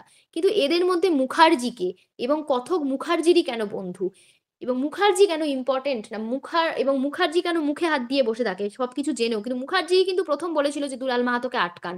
আবার সেই মুখার্জিই বলে, মুখার্জি কিন্তু শুধু হাতের চেটোয় মুখ মুজে বসে থাকে। কেন না, এই মুখার্জি হচ্ছে সেই মধ্যবিত্ত সমাজের প্রতিভু, যে মধ্যবিত্ত সমাজ না পারে গিলতে, না পারে উগরাতে, সেই মধ্যবিত্ত সমাজ যার পক্ষে কিছু করা সম্ভব হয় না। সে সবটাই বুঝতে পারে, সে সবটাই জানতে পারে, সে সবটাই দেখতে পাচ্ছে যে কি, এবং সব থেকে বড় কথা, সে আজকের দেখতে পাচ্ছে না, সে শুরু থেকে দেখতে পাচ্ছে যে ঝড়ের মেঘ কিভাবে ঘনিয়ে উঠছে, কিভাবে সমস্যার সম্মুখীন হতে হবে, যদি মাহাতোরা বিপ্লব করতো তাহলে কেমন হতো। সে সবটাই দেখেছিল, সবটাই বুঝেছিল। সে কিন্তু সমাজ পাল্টানোর একটা স্বপ্ন নিয়ে এসেছিল, কিন্তু সমাজ কোনোদিন পাল্টায় না। মধ্যবিত্ত চায় বটে পাল্টাতে, কিন্তু যারা প্রভু বসে আছে এই বিভিন্ন ফিউডালিজম বলো, বা এই কি বলে ধনতন্ত্র বলো, ক্যাপিটালিজম, যারই হোক, সেগুলোর মাথায় যারা বসে আছে, তারা কিন্তু তাদের স্বার্থেই মানে নগরকে চেঞ্জ হতে দেয় না। তারা কিন্তু তাদের আখেরটাই গোছায়, এবং মাঝখান থেকে এই মধ্যবিত্ত, এরা সবটাই বোঝে, কিন্তু বুঝেও এদের করণীয় কিছু থাকে না। এরা না পারে প্রতিবাদ করতে, এর পক্ষে এখন সামর্থ্য নেই যে আমি এই পুরো একটা ইন্ডাস্ট্রির বিরুদ্ধে, এই মাইনিং সিন্ডিকেটের বিরোধিতা করব, কিংবা আমি এই রাজতন্ত্রের বিরোধিতা করব। সেটা যে সে কেবল প্রাণের ভয় করবে না তা নয়, সে করবেও না, কারণ সে হচ্ছে ওই মধ্যবিত্তের একেবারেই একটা কি বলবো মানে চিন্তা ভাবনাহীন একটা, আমার নিশ্চিন্ত জীবন পেলেই হলো, নিশ্চিন্ত জীবন পেলেই হলো, এই রকম একটা জায়গা থেকে সেই মধ্যবিত্ত ছেলেটি কিন্তু সেদিকে সে এগোবে না। এবং অন্যদিকে তার এটাও মনে হয় যে এই কুর্মীদের, এদেরও তো জাস্টিস পাওয়ানো উচিত, বা এরা যেটা করলো, কিন্তু সেটাও তার পক্ষে করা সম্ভব নয়, কারণ ওই সে কিন্তু সবকিছু ঘটাবে, হয়তো ঘটবে তার জন্য। কারণ দেখো, এই ঘটনার মূলের পিছনেও তো খানিকটা সেও রয়েছে, কারণ মাইনিং সিন্ডিকেট কোনোদিন তৈরিই হতো না যদি না সে এসে ওই অভ্র এবং অ্যাসবেস্টের বিষয়টা খুঁজে বের করতে পারতো। সে যদি না এই রাজ্যটাকে আমূল পরিবর্তন করে দেওয়ার চিন্তা করতে পারতো। সে ভালোই চেয়েছিল, কিন্তু শেষ অবধি সে করতে পারে না, এবং করতে গিয়ে তার কোনোটাই হয় না। এই যে মধ্যবিত্ত সমাজের সংকট, এইটা মুখার্জির মধ্যে দিয়ে পুরো দেখানো হয়েছে, এবং যার জন্য দেখো সে উপলব্ধি করছে, রাত দুপুরে অন্ধকারের মধ্যে আবার 14 নম্বর পিটের কাছে মোটর গাড়ি আর মানুষের একটা ভিড়, ফৌজদারের গাড়ির ভিতর থেকে দারোয়ানরা কম্বলে মোড়া দুলাল মাহাতোর লাশটা টেনে নামালো, ওকে মেরে ফেলা হয়েছে। ঘোড়ানিমের জঙ্গল থেকে ট্রাক বোঝাই লাশ এলো আরো। ঘোড়ানিমের জঙ্গলে যারা পড়েছিল, যাদেরকে রাজা মেরেছিল, তাদেরকেও নিয়ে আসা হলো। ক্ষুধার্ত পিঠটার মুখে, মানে ওই যে খনির গহ্বরটা ছিল সেখানে দেখো, মৃতদেহগুলো তুলে নিয়ে দারোয়ানরা ভুজ্জি চড়িয়ে দিল একে একে, অর্থাৎ সেখানে যে ওরা তো মারাই গেছিল যারা, তাদেরকেও নিয়ে ওই ভেতরে ফেলে দেওয়া হলো। তারপর দেখো শ্যাম্পেনের পাতলা নেশা, চুরুটের ধোঁয়ায় ছলছল করছিল মুখার্জির চোখ দুটো, ওই যে শ্যাম্পেনের নেশাও করছে, অর্থাৎ এক হাতে সে, দেখো মানে কি প্রচন্ড ব্যঞ্জনা এই জায়গাটায়, যে শ্যাম্পেন হচ্ছে একেবারেই সেই বড় লোকদের পানীয়, যেটা সে এদের সাথে গায়ে গা মিশে খেতে পাচ্ছে। চুরুট খাচ্ছে, শ্যাম্পেন খাচ্ছে, অর্থাৎ সে বড় লোক, কিন্তু সে কি বড় লোক হতে পেরেছে? মানে বড় লোক মানে আমি বলতে চাইছি, মানে অর্থে বড় লোক না, আমি বলতে চাইছি যে উচ্চবিত্ত যে মেন্টালিটি, সেইটা মধ্যবিত্তের আসে না। তাহলে সে চোখ কান বন্ধ করে এটা সমর্থন করতে পারতো, কিন্তু সে শ্যাম্পেন খাচ্ছে, সে চুরুট খাচ্ছে, কিন্তু সে এটা সমর্থন করতে পারছে না। কিন্তু সে দেখো চোখ তার ছলছল করছে, এবং সে ভাবছিল অন্য কথা। সে কি ভাবছিল? যে লক্ষ বছর পরে এই পৃথিবীর কোনো একটা জাদুঘরে জ্ঞান বৃদ্ধ প্রত্নতাত্ত্বিকের দল উগ্র কৌতূহলে স্থির স্থির দৃষ্টি মেলে দেখছে কতগুলো ফসিল। অর্থাৎ সে ভাবছে যে একদিন এই ফসিলগুলো দেখা যাবে, মানে এই যে এরা যে আজকের মারা গেল, খবরটা তো চাউর করা হলো না, কিন্তু কোনো একদিন যদি প্রত্নতাত্ত্বিকরা খোঁড়ে, তাহলে দেখবে যে অজস্র মানুষ এর মধ্যে পড়ে আছে, এবং তাদের যে হাড়গোড়গুলো, তাদের যে ফসিলগুলো, সেইগুলো বেরোবে, এবং সেইগুলো যদি কোনো মিউজিয়ামে রাখা হয়, তখন মনে হবে অর্ধ পশু গঠন, অপরিণত মস্তিষ্ক ও আত্মহত্যা প্রবণ তাদের সাবহিউম্যান শ্রেণীর পিতৃপুরুষের শিলীভূত অস্থি কঙ্কাল, আর ছেনি হাতুড়ির গাঁইতা কতগুলি লোহার ক্রুড কিম্ভূত অস্ত্রশস্ত্র, যারা আকস্মিক কোনো ভূ বিপর্যয়ে কোয়ার্টার্স আর গ্রানিটের স্তরে স্তরে সমাধিস্থ হয়ে গিয়েছিল। তারা দেখছে শুধু কতগুলি সাদা সাদা ফসিল, তাতে আজকের এই এত লাল রক্তের কোনো দাগ নেই। মানে সেদিন এটাই প্রমাণ, মানে সে এটা বুঝতে পারে যে সেদিন এটা হয়তো ভাবা হবে যে এরা কোনো একটা আকস্মিক ভূ বিপর্যয় হয়েছিল, এবং সেই আকস্মিক মানে হঠাৎ কোনো এক ভূ বিপর্যয়, ভূমিকম্প, যার ফলে এরা কিন্তু চাপা পড়ে গিয়েছিল, কিন্তু তারা জানবে না যে এর মধ্যে আসলে কত লাল রক্তের দাগ আছে। অর্থাৎ এটা আকস্মিক কোনো ঘটনা নয়, এটা প্রাকৃতিক কোনো ঘটনা নয়, এটা পুরোটাই মানুষের ঘটনা। সিন্ডিকেটের বিষয়টাও হয়েছে মানুষের গাফিলতিতে, এবং এই যে ঘোড়ানিমের জঙ্গল থেকে যে লাশগুলো ফেলে নেওয়া হলো, সেগুলোও হয়েছে রাজার ঔদ্ধত্যে, রাজার শাসনে তাদেরকে মারা হয়েছে। অর্থাৎ হত্যার মধ্যে যে লাল দাগটা থাকে, সেই হত্যার যে লাল হাত, সেদিন সেগুলো আর থাকবে না, সেদিন এই অস্তিত্বই থাকবে না, সেদিন কেউ প্রমাণ করতে পারবে না যে, মানে সেদিন কেউ জানবেই না যে এগুলো আসলে হত্যা ছিল, এগুলো আসলে কোনো সাধারণ মৃত্যু, সাধারণ দুর্ঘটনা ছিল না। সেদিন মিউজিয়ামে যে সাদা সাদা ফসিলগুলো থাকবে সেগুলো দেখে আর বোঝা যাবে না। আর কেন বলেছো অর্ধ পশু গঠন, কারণ এই যে কর্মী প্রজারা, দুলাল মাহাতোও তো বোঝেনি, দুলাল মাহাতোকেও বোঝাতে গেছিল, দুলাল মাহাতো কেন এটা, মানে দুলাল মাহাতো ভাবছিল যে সে যা করছে ঠিক করছে, যা করছে ঠিক করছে, ঠিক আছে, কিন্তু সে কেবল সিন্ডিকেটের দিকে ছিল। সে এটা বোঝেনি যে রাজা যেমন, সিন্ডিকেটও আমার শত্রু হতে পারে, সিন্ডিকেটও নিজের লাভ ছাড়া কিছু বুঝবে না, যখনই প্রয়োজন হবে সিন্ডিকেটও কিন্তু আমাদের দিকটা দেখবে না, তারা কেবল তাদের নিজের লাভটাই দেখছে, তাই জন্য তারা যথেষ্ট পরিকাঠামো যথেষ্ট ঠিকঠাকভাবে না করেই তারা এই ধরনের মাইনিং গুলো শুরু করে দিয়েছে, বা দরকার পড়লে তারা দুলাল মাহাতোকেও মেরে ফেলতে পারে, যতই তারা দুলাল মাহাতোকে পোষা বিড়াল করে রাখুক, তাদের হাতের পুতুল করে রাখুক। এইটা দুলাল মাহাতোও বোঝেনি। তাহলে এবং বাকি কর্মীদের তো বোঝেইনি, কারণ তাদেরকে সংঘবদ্ধ করতে হচ্ছিল, তারা তো বুঝতে পারছে না, এবং তাদেরকে একটা স্কুল পর্যন্ত দেয়া হয় না, রাজা করতে দেয় না, যাতে তারা মানব তৈরি না হয়, তাই জন্য বলছে মানে মানুষ যে ব্রেন সেটা না হয়, তাই বলছে অর্ধ পশু গঠন, মানে তারা তারা যেন অর্ধেক পশু হয়ে আছে, তাদের যেন মস্তিষ্কের বিকাশ হয়নি, ওই যে অপরিণত মস্তিষ্ক এবং আত্মহত্যা প্রবণ। আত্মহত্যা প্রবণ কেন? কারণ মুখার্জি বারণ করতে গিয়েছিল, সে কিন্তু বুঝেছিল কিন্তু যে ঝামেলা হবে, কিন্তু সেইটা বোঝেনি কিন্তু দুলাল মাহাতো। তাই অবশ্যই তারা খানিকটা আত্মহত্যা প্রবণ, কারণ তারা নিজেদের বিষয়টা বুঝে নিতে জানে না। এবং এইভাবে ঠিক আমরা দেখি যে, যেটা বলছিলাম যে মধ্যবিত্ত সমাজের প্রতিভূ মুখার্জি, সে কিন্তু হাতে শ্যাম্পেন এবং চুরুট নিয়ে থাকলেও, সে পুরো জিনিসটা প্রত্যক্ষ করলেও তার চোখ ছলছল করে।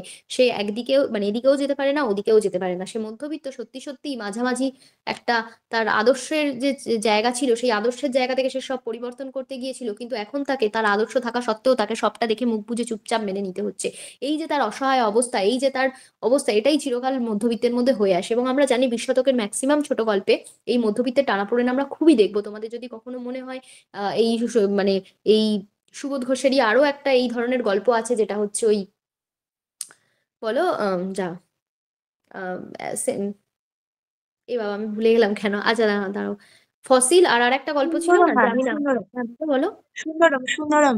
না, সুন্দরম তো আছে, সুন্দরমে ঠিক মধ্যবিত্ত হুম। ব্যাপারটা নেই, মানে ঠিক এই প্লটেই আমি বলছিলাম, আর একটা যে গল্পটা আছে ওই ওই গল্পটাও খানিকটা এরকম। আচ্ছা, আমার পরে নামটা মনে পড়লে বলে দেবো। সেখানেও দেখবে যে এই মধ্যবিত্ত ছেলেটি কিভাবে পালিয়ে আসছে শেষ অবধি, সেই জায়গায় পুরো আগুন লাগিয়ে দিল, সব সমস্যা তৈরি হলো, এবং ছেলেটি কিন্তু পালিয়ে এলো, এবং পালিয়ে আসার পর সে নিজেও বিবেকবোধে ভুগছে। তাহলে এই মধ্যবিত্তের সমস্যাটাকেই এখানে মূলত তুলে ধরা হয়েছে, এবং যে আছে হচ্ছে এই দুই রকম পরিকাঠামোর যে দ্বন্দ্ব।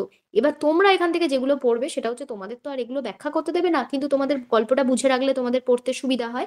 এবার এর মধ্যে দেখবে অজস্র ছোট ছোট প্রশ্ন আছে। এখান থেকে সাধারণত এই ছোট প্রশ্নগুলো আসে, ট্রু ফলস জায়গাটা খুব বেশি আসে। একটা সেন্টেন্স দেবে এরকম না, হয়তো অনেকগুলো মন্তব্য দিয়ে দিল, দিয়ে তোমাদের ট্রু ফলস খুঁজতে বলা হলো। সেটা একটা গল্প থেকেও করতে পারে, ম্যাক্সিমাম ক্ষেত্রে করে একাধিক গল্প নেয়, একাধিক গল্প নিয়ে, যার জন্য সবকটা গল্প পড়া জরুরি। একাধিক গল্প থেকে একাধিক মন্তব্য দিল, দিয়ে ট্রু ফলস করতে দিল, তেমন করতে পারে। এমনি ছোট ছোট প্রশ্নও দিতে পারে অপশন দিয়ে। এই বুঝতেই পারলে যে এই গল্পটা অনেক ইনফরমেশন আছে, সেই ইনফরমেশনগুলো একটু পড়ে পড়ে দেখবে। সুন্দরমে যাওয়ার আগে তোমরা একটু নিজেরা একবার দেখে নাও, আমরা ঠিক 1 মিনিট পরে সুন্দরমে যাব। যদি কারোর কোনো প্রশ্ন থাকে সেটাও আমাকে জানাও, বা বুঝতে কোনো অসুবিধা হলে, কিছু হলে, যাই হোক আমাকে বলো, তোমরা মাইক অন করেই বলো।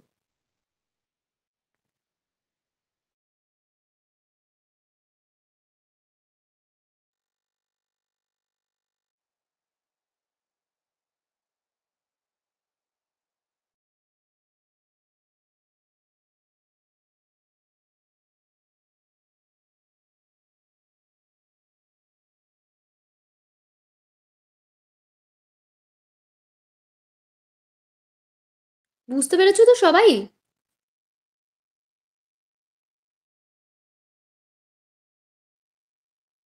আচ্ছা, তোমাকেও থ্যাংক ইউ।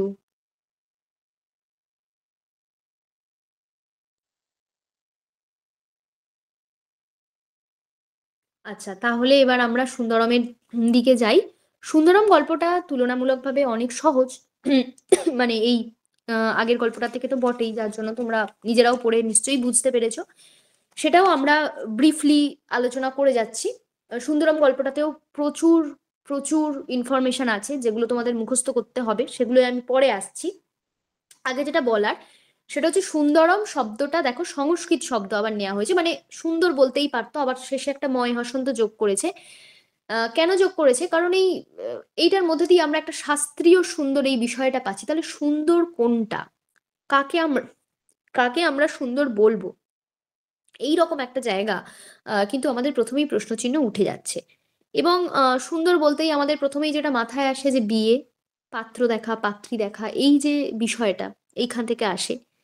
এবং আ দেখো এই যে সমস্যা হলো সুকুমারের বিয়ে। সুকুমার নামটাও দেখো খুবই ব্যঞ্জনাপূর্ণ। শেষে গিয়ে আমরা দেখব সুকুমার মানে যে খুব ভালো। এবং এই সুকুমারের আপাতত চরিত্র যদি আমরা দেখি তাহলে দেখছি যে ১২ বছর বয়স থেকে সে নিরামিষ ফোঁটা তিলক করেছে। অর্থাৎ সে আমিষ-টামিষ খায় না। এমনকি সে মুসুরির ডালও খায় না। কারণ তার মনে হয় মুসুরের ডাল হচ্ছে অনেক সময় দেখবে বলা হয় যে শরীর গরম হয়ে যায়। সেইজন্য সে খেতে চায় না। তার সাহিত্য, কাব্য সে কিছু পড়ে না। তার মনে হয় সেগুলো সবই অশ্লীল। সে শুধু পড়েছে পাঠ্যপুস্তক আর যোগশাস্ত্রের দীপিকা। এগুলো তোমাদের মনে রাখতে হবে। এছাড়া সে প্রাণায়াম করেছে, কতবার শিউরে উঠে মানে প্রাণায়ামের মধ্যে দিয়ে ওই সুষুম্না নাড়ি, ইরা পিঙ্গলা আছে না? তো সেই প্রাণায়ামের মধ্যে দিয়ে সে যোগ করে যেহেতু যোগা করে, ব্যায়াম করে, এইসব করে। তো সেগুলোর মধ্যে দিয়ে সে করে এবং সুকুমার চোখ বুজলেই দেখতে পায় যে সে যেন একজন বিবাগী পুরুষ তার ভিতরে বসে আছে এবং সে ঠিকও করে রেখেছে মনে, মনে কোনোদিন সে সমস্ত ঘরবাড়ি ছেড়ে সে গৈরিক উত্তরীয় পরিধান করে আ হিমালয়ে চলে যাবে। সে বারবার বন্ধুদের বলেওছে যে আমাদের এই এক্সামিন পর্যন্ত হিমালয়ের ডাক এসে গেছে। সুকুমারের বাবা কিন্তু বলতেন যে এগুলো হচ্ছে প্রোটিনের অভাব। দেখো বলছে পেটে দুটো ডাল ভাত ভালো জিনিস পড়ুক, গায়ে মাংস লাগুক, এসব ব্যামো দুদিনেই কেটে যাবে। কত পাকামি তো দেখলাম। কিন্তু মা, পিসিমা, তার ছোট বোন রানু, তাদের বাড়ির ঝি তাদের প্রবোধ মানে না। তাদের মনে হয় সত্যিই যদি ছেলেটা কখনো পড়ে যায়, এই চলে যায় হিমালয়ে, তাই জন্য তারা চেপে ধরল তার বাবাকে। বলল, "না, না মেয়ে এক্ষুনি ছেলেকে বিয়ে দিয়ে দাও। বিয়ে দিলে মন ঠিক টিকে যাবে। তাহলে আর হিমালয়-টিমালয় যাবে না। ও ঠিক ঘরে বসে যাবে।" এখন কৈলাসবাবু বললেন, "ঠিক আছে পাত্রী দেখবেন।" এবার ভগ্নিপতি মানে হচ্ছে ওই আ বোনের বর আরকি। মানে সুকুমারের যে বোন তার বর কানাইবাবু সে বলল, "ঠিক আছে।" মানে সে শ্যালকের আরকি মতিগতি ঠিক করবে বলে ঠিক করল এবং বললেন যে, "আমি ওর মনোসংযোগ সংসারের প্রতি এনে দেব।" এবং তারপর দেখো বলছে যে কিভাবে করবে না ১ম এ বললেন যে আ বাড়ির আবহাওয়া বিষণ্ণ আবহাওয়া ক্রমে উৎফুল্ল হয়ে উঠছে। বলছে এখন সমস্যা সুকুমারকে কোনমতেই ১ম এ পাত্রী দেখাতে নিয়ে যাওয়া যাচ্ছে না। পাত্রী দেখতে নিয়ে যাচ্ছে না। সে বলছে, "আমি পাত্রী দেখতে যাব না।"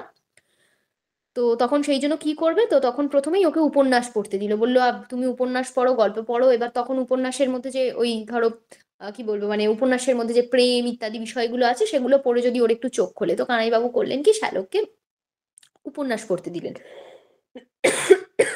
সরি। সে কিন্তু বলল যে উপন্যাস না নরক যত সব নীচ রিপু সেবার বর্ণনা। রিপু সেবা বুঝতেই পারছো আমাদের যে পঞ্চ ইন্দ্রিয় ষড়রিপু সেটার কথা বলছে।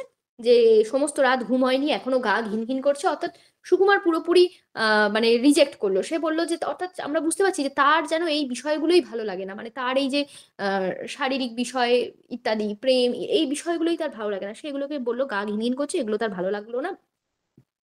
সুকুমার বলল, "আপনাকে এবার ওয়ার্নিং দিয়ে ছেড়ে দিলাম কানাইবাবু। মানে আর কখনো আমাকে এই সমস্ত দেবেন না।" তারপর দেখা গেল কানাইবাবু তাতেও হাল ছাড়ার পাত্র নয়। তাকে নিয়ে গেছে সিনেমা দেখাতে এবং সেই সিনেমা দেখাতে গিয়ে যখন দেখল যে বা সুকুমার কাব্য পড়ছে, তারপর কয়েকদিন গেল দেখছে কাব্যও পড়ছে, বার কয়েক আখড়ায় গিয়ে মাথুর শুনে এসেছে। মাথুর হচ্ছে বিভিন্ন ওই পদ আরকি। এখন ঘন, ঘন সিনেমায় যায়। এদিকে অ্যাপয়েন্টমেন্ট পত্রও চলে এসছে ওর একটা চাকরির জন্য। কিন্তু অনাসক্তির ঘোর পুরোপুরি কাটেনি। অর্থাৎ সে ঘন, ঘন এবার বইও পড়ছে, সিনেমায়ও যাচ্ছে। মানে আস্তে, আস্তে যেতে, যেতে সে অভ্যেস করেছে কিন্তু তবু তার অনাসক্তি নারীর প্রতি রয়ে গেছে। এবং এরপর দেখো তারপরে যে পাত্রী দেখা হবে অনেকগুলো। এই পাত্রী কার মেয়ে, কি বৃত্তান্ত সেগুলো তোমাদের মুখস্থ করতে হবে। ১ম এই দেখা হয়েছে উকিলের মুহুরী যাদব বোস। বংশ ভালো আর মেয়ে বনলতা দেখতে ভালোই। যাদব বোস অল্প পণে দয়ালু সৎপাত্র খুঁজছেন। তো সেখানেও একটা ছবি আমরা দেখতে পাচ্ছি যে যখন পাত্র দেখতে গেছে তখন সেই ছোট্ট মেয়েটিকে কিভাবে একটা বিরাট ঝকঝকে বেনারসি পুরু সাটিনের জ্যাকেট পাড়ার মেয়েদের কাছ থেকে ধার করা চুড়ি রুলি বালা ও অনন্ত কুনুই পর্যন্ত বোঝাই করা দুটি হাত তাকে নিয়ে এসেছে। ঘামে চুপসে গেছে কপালের টিপ পাউডারের মোটা খড়ির স্রোত গাল বেয়ে গড়িয়ে পড়ছে গলার ওপর। মেয়েটির দম বন্ধ করে চোখের দৃষ্টি হারিয়ে যেন যজ্ঞের পশুর মতো এসে দাঁড়ালো। ঠিক যজ্ঞের পশু যেভাবে আসে একেই তো ছোট মেয়ে তার উপরে যেভাবে পাত্র দেখতে এসছে, যেভাবে আনা হতো আমাদের সমাজ ব্যবস্থা, সেইরকম একটা ছবি আমরা পেলাম। মেয়েটি এসে দাঁড়ালো। কিন্তু ফেরার সময় যখন এবার তারপরে ওই খোঁপা-টোপা খুলে দেখতে বলা হচ্ছে যে চুলের গোছ কতটা না কতটা, যেটা পাত্র দেখতে গেলে হয়, পাত্রী দেখতে এলে হয়, সেইগুলো হচ্ছে। তারপরে মেজদি হচ্ছে বনলতা থুতনি ধরে নাড়াচাড়া করছেন। এই বিষয়গুলো দেখবে। মানে এখানেও সমাজের জায়গাটা আর কি, মানে সুন্দর, এই যে সুন্দর, সবকিছু সুন্দর আছে কিনা, সবকিছু ঠিক আছে কিনা, এই যে বাহ্যিক রূপ, এই যে বাহ্যিক বিষয়, এইগুলো বারবার দেখা হচ্ছে। এবং তারপর সুকুমার কি করলো? চুপ করে রইল। সাধারণত আমরা জানি চুপ করে থাকলে মৌনতা সম্মতির লক্ষণ বলে ধরে নেওয়া হয়। কিন্তু এক্ষেত্রে কানাইবাবু বুঝলেন যে এক্ষেত্রে পাত্রের পাত্রী পছন্দ হয়নি, মৌনতা অসম্মতির লক্ষণ। কানাইবাবু কিন্তু একটু বিরক্তই হলো। তার মনে হলো যে এতদিন সে বিয়েই করছে না, এখন মেয়েটা খুব খারাপ তো নয়, মেয়েটাকে এত না পছন্দ হওয়ার কি আছে? তিনি ভাবলেন যে সিনেমায় বনানী দেবীর নাচ দেখে চোখ পাকিয়েছো ভাইয়া, এসব মেয়ে কি পছন্দ হয়? অর্থাৎ বনানী দেবী হচ্ছেন একজন সিনেমা আর্টিস্ট, তিনি হচ্ছে নাচের আর্টিস্ট, তার তার নাচ দেখে দেখে চোখ পাকিয়েছে আর কি, অর্থাৎ তাই হয়তো আর এই সাধারণ মেয়ে পছন্দ হচ্ছে না, এটা ভেবে কানাইবাবু একটু বিরক্তই হলেন। এর থেকে আমরা বুঝতে পারি কানাইবাবুর মোটামুটি পছন্দই হয়েছিল, মেয়েটিকে অপছন্দ হওয়ার কোনো কারণ নেই, এই যে বনলতা মেয়েটিকে। কৈলাস ডাক্তার তো বলেই দিয়েছে যে না, কৈলাস ডাক্তারের কোনো সমস্যা নেই, কারণ কৈলাস ডাক্তারের চোখে আমরা দেখছি আহ কেউই অসুন্দর নয়। তার রুচি সম্বন্ধে সকলের যথেষ্ট সংশয় আছে, কারণ তিনি নিজে কুরূপ। কুৎসা করা যাদের আনন্দ, তারা আড়ালে বলে কালো জিভ ডাক্তার। ভদ্রলোকের জিভটাও নাকি কালো। যৌবনে এই গঞ্জনা কৈলাস ডাক্তারকে মর্মপীড়া দিয়েছে অনেক। আজ প্রৌঢ়ত্বের শেষে ধাপে এসে এ দৌর্বল্য তার আর নেই। অর্থাৎ আমরা বুঝতে পারছি যে এই কৈলাস ডাক্তার, তাকে সাধারণত তথাকথিতভাবে কুরূপ বলেই ডাকা হয়। এই জন্য সে নিজেও যৌবনে অনেক কষ্ট পেত, কিন্তু এখন সে বিষয়ে তার আর কোনো চিন্তা ভাবনা নেই, এবং তার কাছে সবাই সুন্দর। স্বাস্থ্য ভালো হলেই, যেহেতু সে ডাক্তার, তাই স্বাস্থ্যগত দিক থেকে যদি কেউ সুস্থ থাকে তাহলে সে সুস্থ হলেই সে সুন্দর, এইরকম একটা কনসেপ্ট নিয়ে চলে। তাই কেউ কৈলাসবাবুর ওপর সহজে ভার দিয়ে শান্ত হতে পারছে না, কারণ তাদের মনে হয় যে ওর রুচিটাই তো খারাপ, ও তো যাকেই দেখবে তাকেই সুন্দর বলবে, ওর কাছে তো সুন্দর অসুন্দরের আলাদা কোনো ব্যাপার নেই। এবং এদের চোখে সাধারণ সমাজে যেটা সুন্দর সেটাই সুন্দর, সেই জন্য করলো কি, যে ওরা বললো যে আরো মেয়ে দেখতে হবে। এদিকে আমরা জানি যে এই কৈলাস ডাক্তার, তিনি 25 বছর ধরে আবার ডাক্তারি করছেন, প্লাস ময়না তদন্তের যে ঘর আমরা জানি, সেখানে কোনো অপঘাতের মৃত্যু এলে, কোনো সন্দেহজনকভাবে মৃত্যু এলে তাকে কাটতে হয়। কেটে সেই দেহের মধ্যে কি সমস্যা আছে না আছে দেখতে হয়। সেখান থেকে অনেক সময় ধরা পড়ে যায় যে সেটা খুন, না সেটা আত্মহত্যা, নাকি সেটা ন্যাচারাল ডেথ। তিনি বলছেন আজ 25 বছর ধরে ধরে ঝানু সার্জেন ময়না ঘরে মানুষের বুক চিরে দেখে এসেছে যে তাকে আর বোঝাতে হবে না কাকে সোনার দেহ বলে। মানুষের অন্তরঙ্গ রূপ, এর পরিচয় কৈলাস ডাক্তারের মতো আর কে জানে? কিন্তু তার এই ভিন জগতের সুন্দরম, তাকে কদর দেবার মতো দ্বিতীয় মানুষ কই? দুঃখ এটুকুই, অর্থাৎ এই সুন্দরকে দেখার মতো, উপলব্ধি করার মতো মানুষ নেই। মানুষ কিন্তু বাহ্যিক রূপ নিয়েই পড়ে থাকে। এবং এরপরই গল্পে আমরা আবির্ভূত হতে দেখবো একটা ফ্যামিলিকে। সেই ফ্যামিলি হচ্ছে একজন ভিখারি পরিবার। সেটা হচ্ছে নোংরা চটের পোঁটলা, ছেঁড়া মাদুর, উনুন হাঁড়ি ক্যানেস্তারা, পিঁপড়ে ও মাছি নিয়ে একটা কদর্য জগতের অংশ। তারা কারা? তারা হচ্ছে হাবু বোস্টম, তাঁতিদের ছেলে। সে কুষ্ঠ হয়ে ভিক্ষে ধরেছে। কুষ্ঠ হাবু, মানে কুষ্ঠ বাঁধা, তার পটি বাঁধা হাত, হাত যেন কুষ্ঠ হলে বেঁধে রাখে। সে বলল কৃপা করো বাবা। আর তার সাথে একজন বুড়ি ছিল, তার নাম হচ্ছে হামিদা। সে হচ্ছে জাতে ইরানি বেদিয়া। সে আবার বসন্তে কানা হয়েছে, কানা হবার পর দল ছড়া হয়েছে, এবং ও এখন হাবুড়ি বউ। অর্থাৎ দেখো, একজন কুষ্ঠগ্রস্ত রোগী এবং একজন বসন্তে কানা হওয়া একজন রোগিনী, এরা দুজন কিন্তু ঘর সংসারে লিপ্ত হয়েছে। অর্থাৎ জীবনের যে সৌন্দর্য, এটাও কিন্তু পরতে পরতে আমরা নানা জায়গায় সৌন্দর্য দেখবো। এখানেও একটা সৌন্দর্য আমরা দেখলাম যে দুজনের হয়তো শারীরিকভাবে দুজনেই অসুস্থ, এবং দুজনের কাছেই কিছুই নেই, তারা ভিক্ষা করে খাচ্ছে, কিন্তু তারপরেও তাদের কাছে একটা সংসার আছে। তাদের দেখো আর একটা মেয়েও এসেছে সাথে, কমাসের একটা ছেলে তাদের সাথে রয়েছে, আর আরেকজন আছে মেয়ে। সেই মেয়েটার নাম হচ্ছে তুলসী। এখন তুলসীর যে চেহারার বিবরণ সেটাও তোমরা দেখবে। তুলসী হচ্ছে কলাই করা হাতে চুপ করে বসে আছে, খাটো নোংরা একটা পর্দার কাপড় তার বুকের ওপর দিয়ে গেরো দিয়ে ঝোলানো, অর্থাৎ পরনে একটা গোটা কাপড়ও নেই যে সেটা সে পরবে। আর হাতে হচ্ছে একটা তাবিজ শুধু রয়েছে, কড়ির তাবিজ, এইটুকুই। আর বয়স তার প্রায় 14 বছরের মতো, এগুলো মনে রাখতে হবে। কিন্তু সর্বাঙ্গে একটা রূঢ় পরিপুষ্ট, কোনো ডাকিনীর টেরাকোটা মূর্তির কালিমাখা শরীরের মতো পুরো পরিপুষ্টি। অর্থাৎ তার 14 বছরের বয়স, কিন্তু তার প্রচন্ড পরিপুষ্ট শরীর, অর্থাৎ সে কিন্তু খুব স্বাস্থ্যবতী। সে হয়তো খেতে পায় না, কিন্তু তাও সে এতটা স্বাস্থ্যবতী কি করে বোঝা যায় না। সে কিন্তু খুবই মানে তার স্বাস্থ্য গড়ন খুব ভালো, যেটা আর কি ঠিক, যেরকমটা কৈলাস ডাক্তার বলেছিলেন যে মানে মানে ভাবতেন তিনি যে সুস্থ স্বাভাবিক হলেই সেটা খুব ভালো। অর্থাৎ সে বোঝা যায় যে সে মা এবং বাবা, তার যে এই যে সমস্যাগুলো আছে, এই যে কুষ্ঠ বলো বসন্ত বলো, সেইগুলো তাকে খুব একটা ছুঁতে পারেনি। কিন্তু তাকে বলছে যে তাকে দেখতে ওই যে যেটা আমরা বাহ্যিক সৌন্দর্য বলি সেইটা তার নেই। তাকে দেখতে খারাপ সেই অর্থে যে বলছে মোটা থ্যাবড়া নাক, মাথার খুলিটা বেঢপ টেরে মেকে গেছে, অর্থাৎ মাথাটাও হচ্ছে ঠিকঠাক সোজা সোজা নয়, চোয়াল জুড়ে দস্তুর মতো একটা হিংসা ফুটে রয়েছে যেন, মুখের সমস্ত পেশি ভেঙে চুরে গেছে ছন্নছাড়া বিক্ষোভে। এ মুখের দিকে তাকিয়ে দাতাকর্ণ দান ভুলে যায়, গা শিরশির করে। কিন্তু যদু বলল তুলসীর ভিক্ষের রোজগারই নাকি এদের পেট ভাতের একমাত্র নির্ভর। অর্থাৎ বোঝা যায় যে তার একটা ভয়াবহ রকম রূপ আছে তুলসীর, যেটা কিন্তু দেখে হঠাৎ করে ভয়ই লাগে। দাতাকর্ণ দান ভুলে যায়, মানে সে শারীরিকভাবে পরিপুষ্ট, কিন্তু তাকে যে দেখতে, সেই যে দেখাকে আমরা দেখা বলি, সেই সৌন্দর্যের দিক থেকে সে খুবই বিকট আকার, যার ফলে তাকে কিন্তু সমস্যার মনে হয়। কিন্তু যদু আর নিতাই, এদের বাড়ির দুই হচ্ছে দেখবে সহিস, এদের বাড়ির যে কাজ করে তারা যদু আর নিতাই, কিন্তু তাদের থেকে জানা যায় যে এই তুলসীর ভিক্ষের রোজগারেই, তুলসী যেহেতু নিজে অসুস্থ নয়, তাই তুলসী সারাদিন যে রোজগার করে আনে তাতে এই সংসারটার পেট চলে, অর্থাৎ তুলসীকে ছাড়া কিন্তু এই সংসারটা অচল। এই কথার হিন্টস এখানেই দিয়ে রাখা হলো।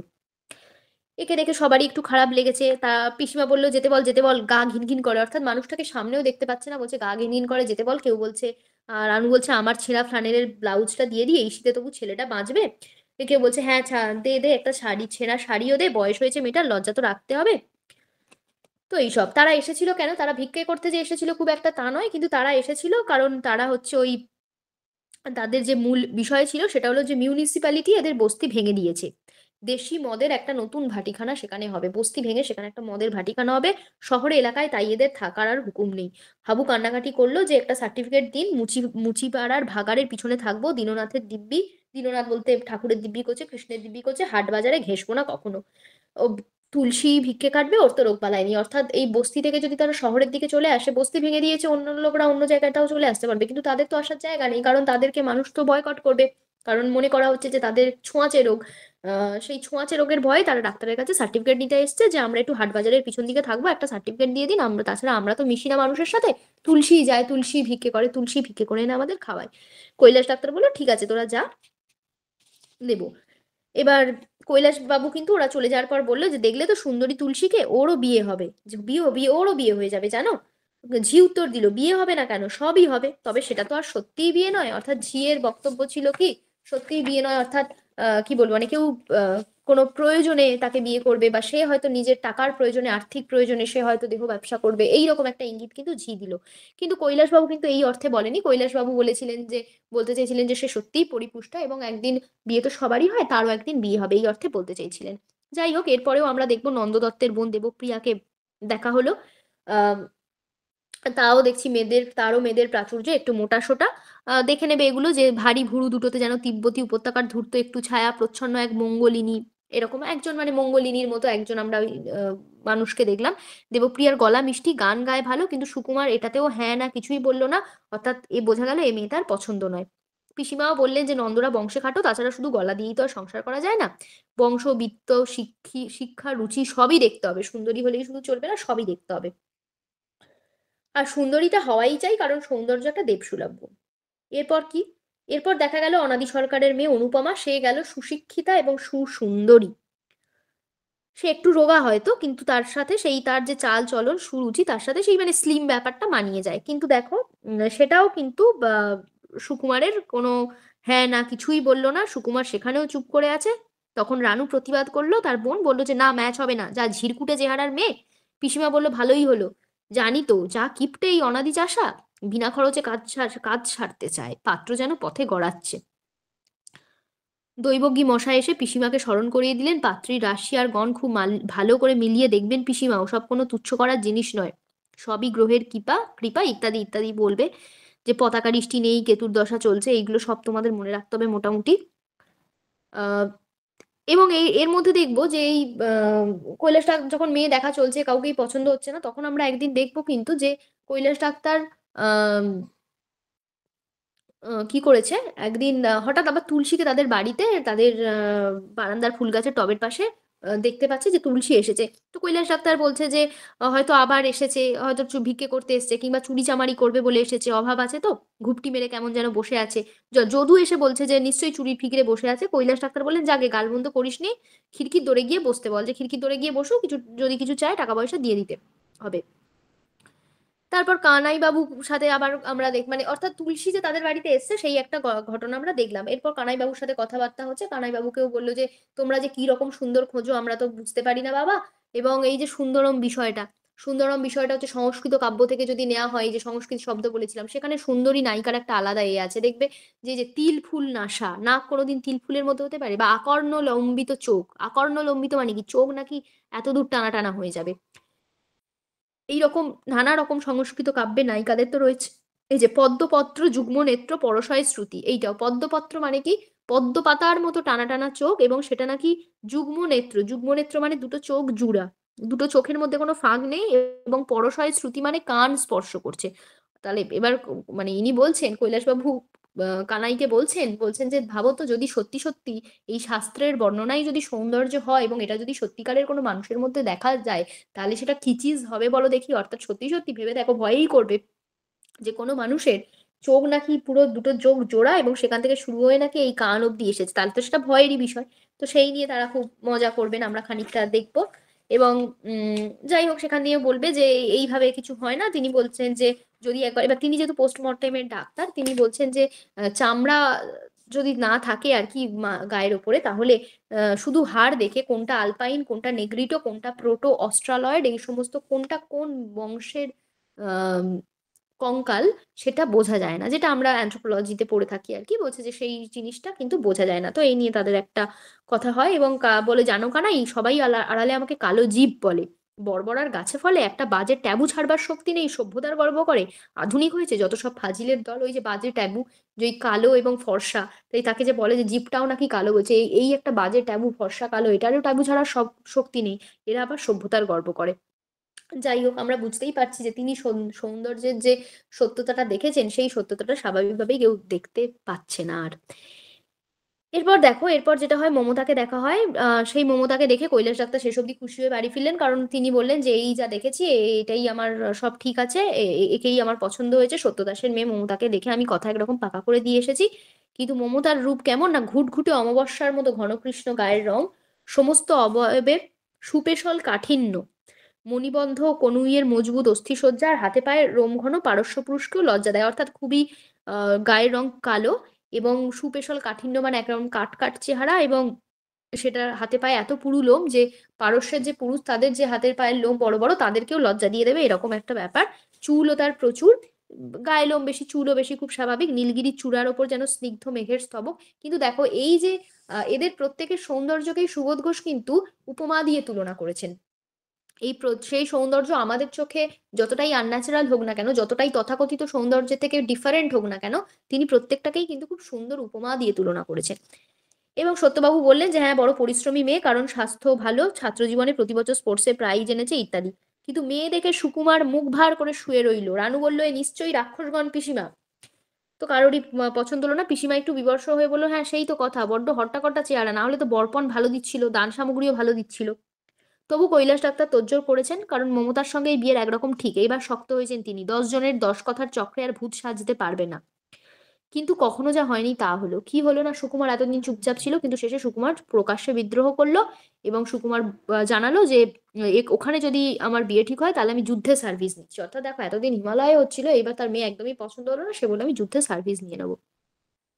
কথাটা শুনে তো পিসিমা, মা সবাই কৈলাস ডাক্তারের উপর পড়লো, বললো যে না না না, ওই সমস্ত আর দেখা যাবে না।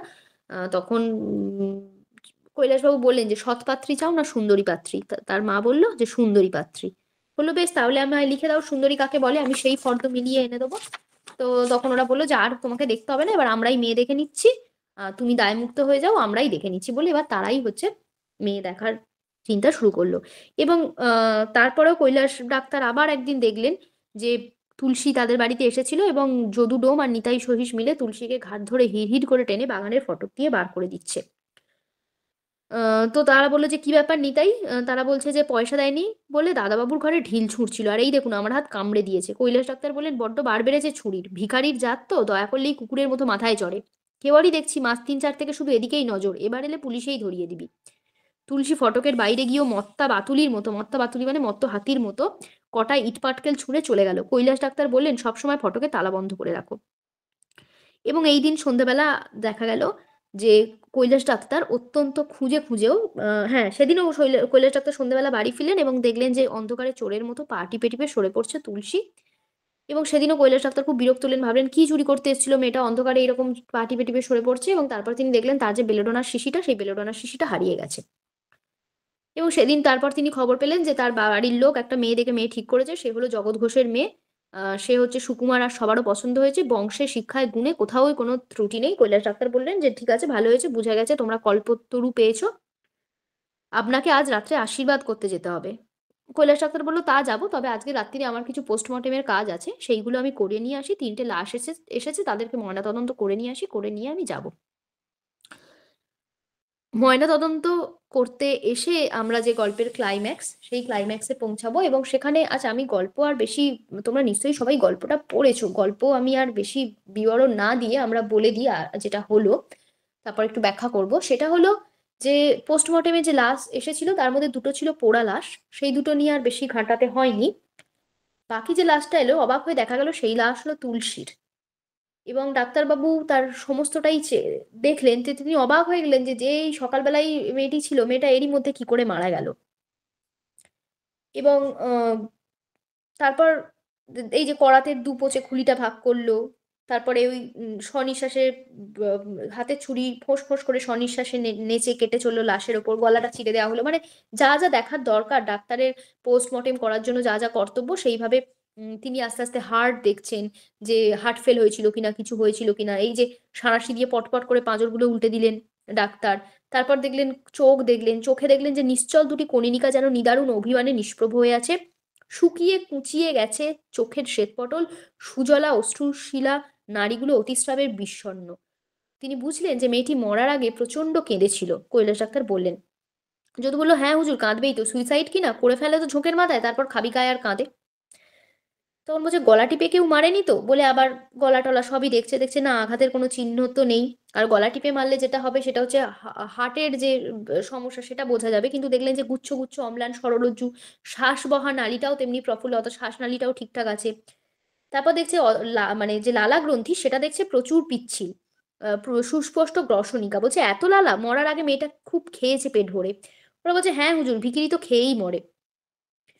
দেহতত্ত্বের পাকা জহুরি কৈলাস ডাক্তার। এবং তিনি আবারও দেখলেন যে তাকে আজকের এই মেয়েটা অবাক করল। কারণ তিনি বহু রূপসী কুলবধূ, বহু রূপাজীবা নটীর লাশ পার হয়েছে তার হাত দিয়ে।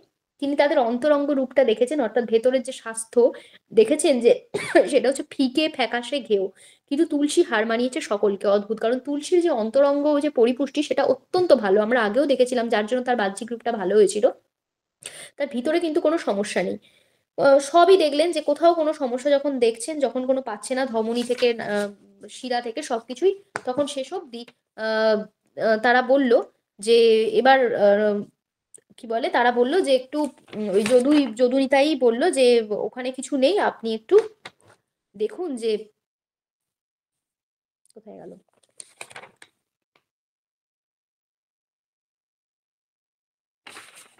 ১ মিনিট। তারাও পেটের দিকটা দেখতে বলবে আরকি। এবং তারপরে আমরা জানি, আমার পেজ কোথায় গেল? যাই হোক, তারপর আমি পেজটা এখানে কোথায় হারিয়ে গেল। তো যেটা হবে, আচ্ছা এই যে, হ্যাঁ। তো তারা বলবে যে ওখানে কিছু নেই, আপনি একবার পেটটা দেখুন। এবং সেইখানে আমরা দেখতে পাবো যে তার পেটে যেটা পাওয়া যাবে, পাকস্থলীতে ১ম এ যেটা পাওয়া যাবে সেটা হলো বেলেডোনার মাখানো একটা পাউরুটির টুকরো। বেলেডোনা সেই বেলেডোনার শিশিরটাই যে কৈলাস ডাক্তার পাচ্ছিলেন না, সেইটা তার মাথায় আসবে। যে তাহলে কি ও কোনোভাবে এই পাউরুটির সাথে বেলেডোনা মিশিয়েই খেয়েছে? বা কেউ কি ওকে খাইয়েছে যাতে ও সুইসাইড করেছে? এইরকম একটা বিষয় সে কিন্তু মানে কৈলাস ডাক্তার বুঝতে পারবে। এবং তারপরেই তার যে সন্দেহটা হবে, সে কিন্তু চলে যাবে যে তার জরায়ুর দিকে। জরায়ু যেখানে সন্তান মানে কি বলবো, মানে সন্তান যেখানে থাকে আরকি। তো সেই জরায়ু খুলে সেখানে দেখবে এই যে যেখানে রয়েছে যে ছোঁ মেরে কাঁচিটা তুলে নিয়ে তুলসীর তলপেটের ২ টো বন্ধনী ছেদ করলেন। নিকেলের চিমটে সুচিক্কণ বাহুপুটে চেপে নিয়ে স্নেহাক্ত আগ্রহে ধীরে, ধীরে টেনে ধরে তুলে ধরলেন পরিশঙ্কে ঢাকা সুডোল সুকোমল একটি পেটিকা। মাতৃত্বের রসে উর্বর মানব জাতির মাংসল ধরিত্রী, সর্পিল নারীর আলিঙ্গনে ক্লিষ্ট কুঞ্চিত বিষিয়ে নীল হয়ে আছে শিশু এশিয়া।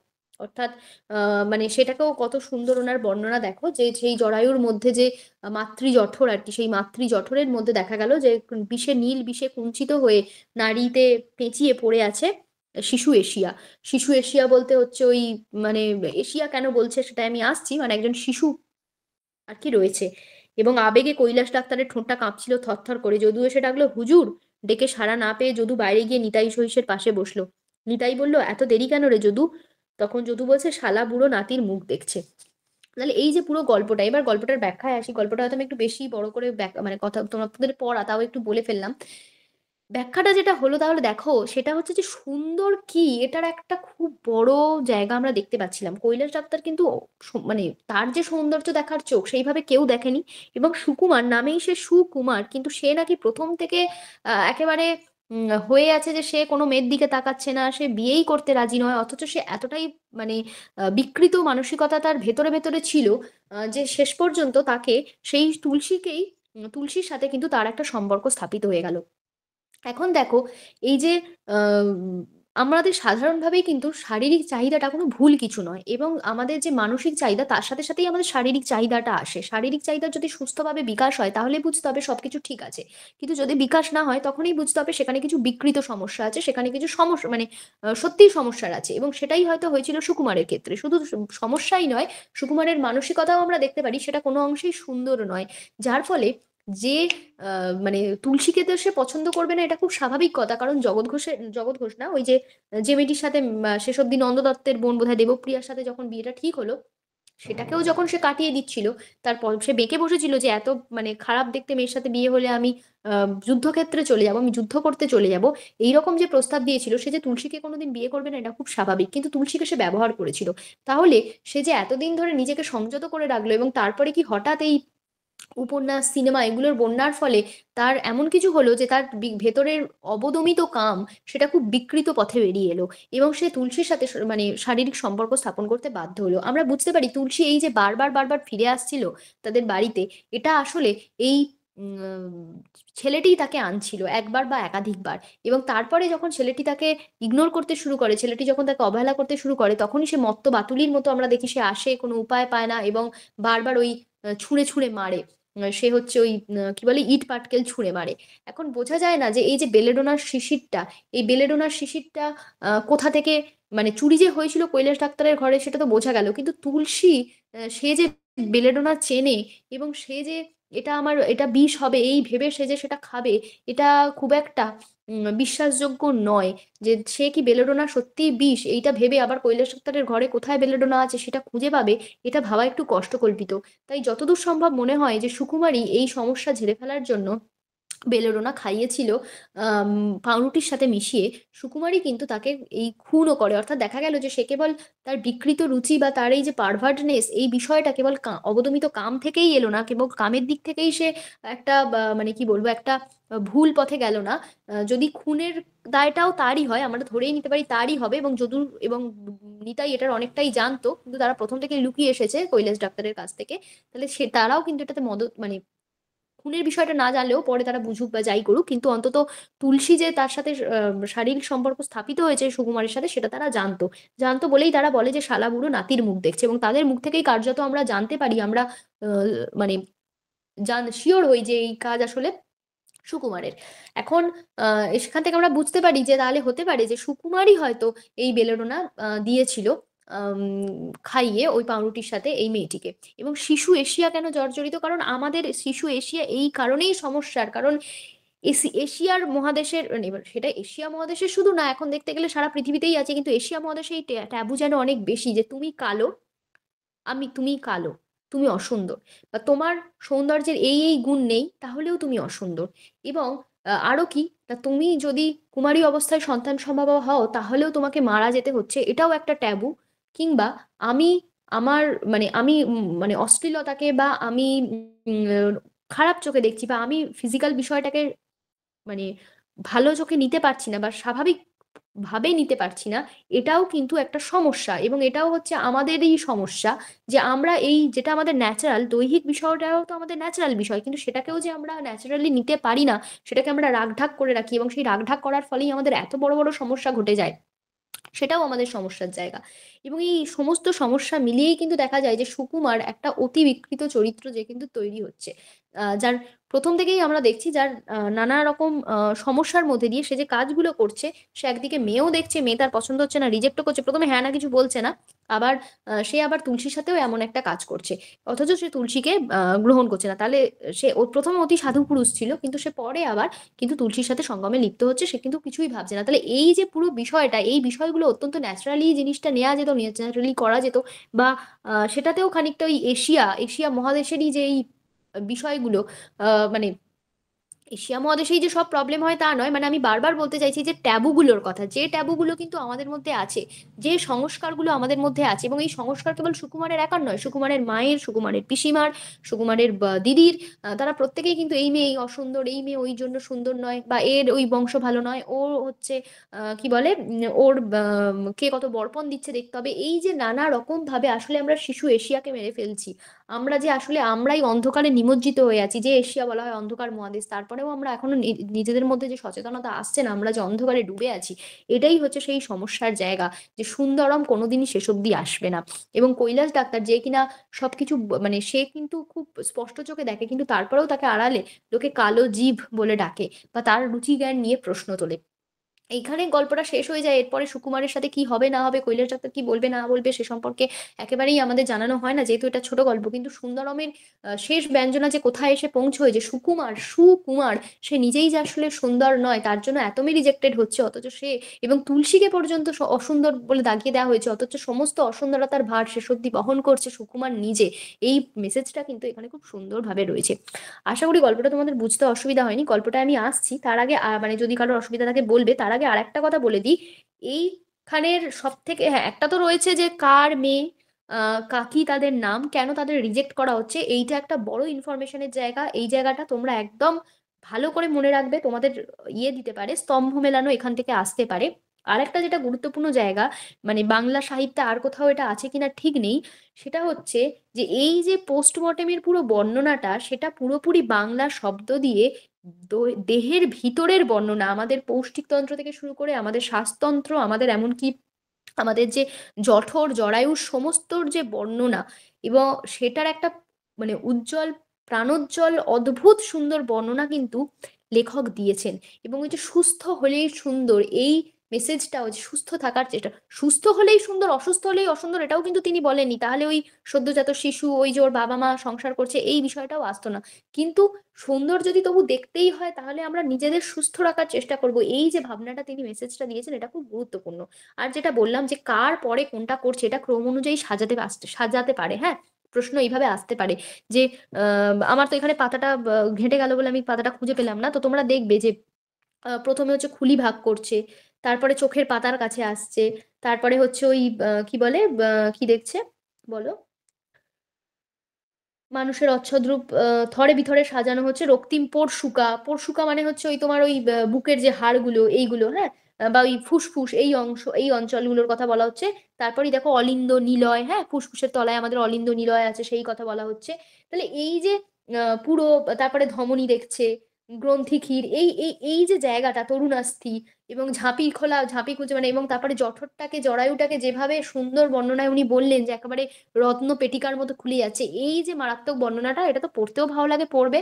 আর তার সাথে নেটের জন্য যেটা খুব দরকার, একদম টু দা পয়েন্ট এটা মাথায় রাখার চেষ্টা করবে। এখান থেকে যে কোনো প্রশ্ন আসতে পারে, সব থেকে বেশি আসতে পারে যেটা বললাম ক্রোম, কার পর কোনটা খুললেন, কার পর কোনটা করলেন, এই ক্রোমটা মাথায় রাখবে। ঠিক আছে? এছাড়াও অনেক ইনফরমেশন এর মধ্যে আছে মোটামুটি। বেশি ইনফরমেশন যেটা বললাম, ওই আচ্ছা, একটা চাকরির প্রসঙ্গ আছে, মুনসেফি চাকরি, ওকে কানাই দেওয়ার চেষ্টা করছিল, সেই সেই সব জায়গাগুলোও রয়েছে। তো গল্পটা এমনি সোজা এবং সুন্দর, পড়ে আমাদের সত্যি স্তব্ধ হয়ে যেতে হয়, কিন্তু ইনফরমেশন অনেক আছে। সেইগুলো তোমরা একটু অবশ্যই ভালো করে নিজেরা বারবার করে টেক্সটগুলো পড়বে, এবং স্যারের যে নোটস রয়েছে সেই নোটসগুলো দেখবে, খুব কার্যকরী। একদম পরপর পয়েন্ট পয়েন্ট করে দেয়া রয়েছে। তো আহ, এই হলো তোমাদের পুরো বিষয়। এবার তোমাদের বলো যে তোমাদের কোনো জিজ্ঞাস্য বা তোমাদের কোনো আদার্স ভিউ, যদি তোমাদের কিছু বলার থাকে, তোমাদের কিছু বক্তব্য থাকে, সেটা এবার আমাকে তোমরা একটু জানাও।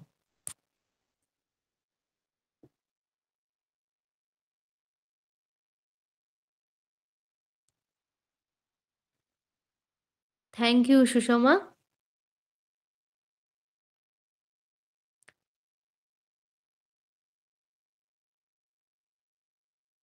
সবাই বুঝতে পেরেছো আশা করি। কোনো অসুবিধা থাকলে আমাকে জানাবে। কোনো অসুবিধা নেই। ঠিক আছে তাহলে। আর দেখবে এমনি মোটামুটি আহ, যেরকম আসে আর কি। কিছু বলছে, গল্পটা আগেও পড়েছি কিন্তু এতটা সুন্দর করে ব্যাখ্যা শুনে খুব ভালো লাগলো দিদি।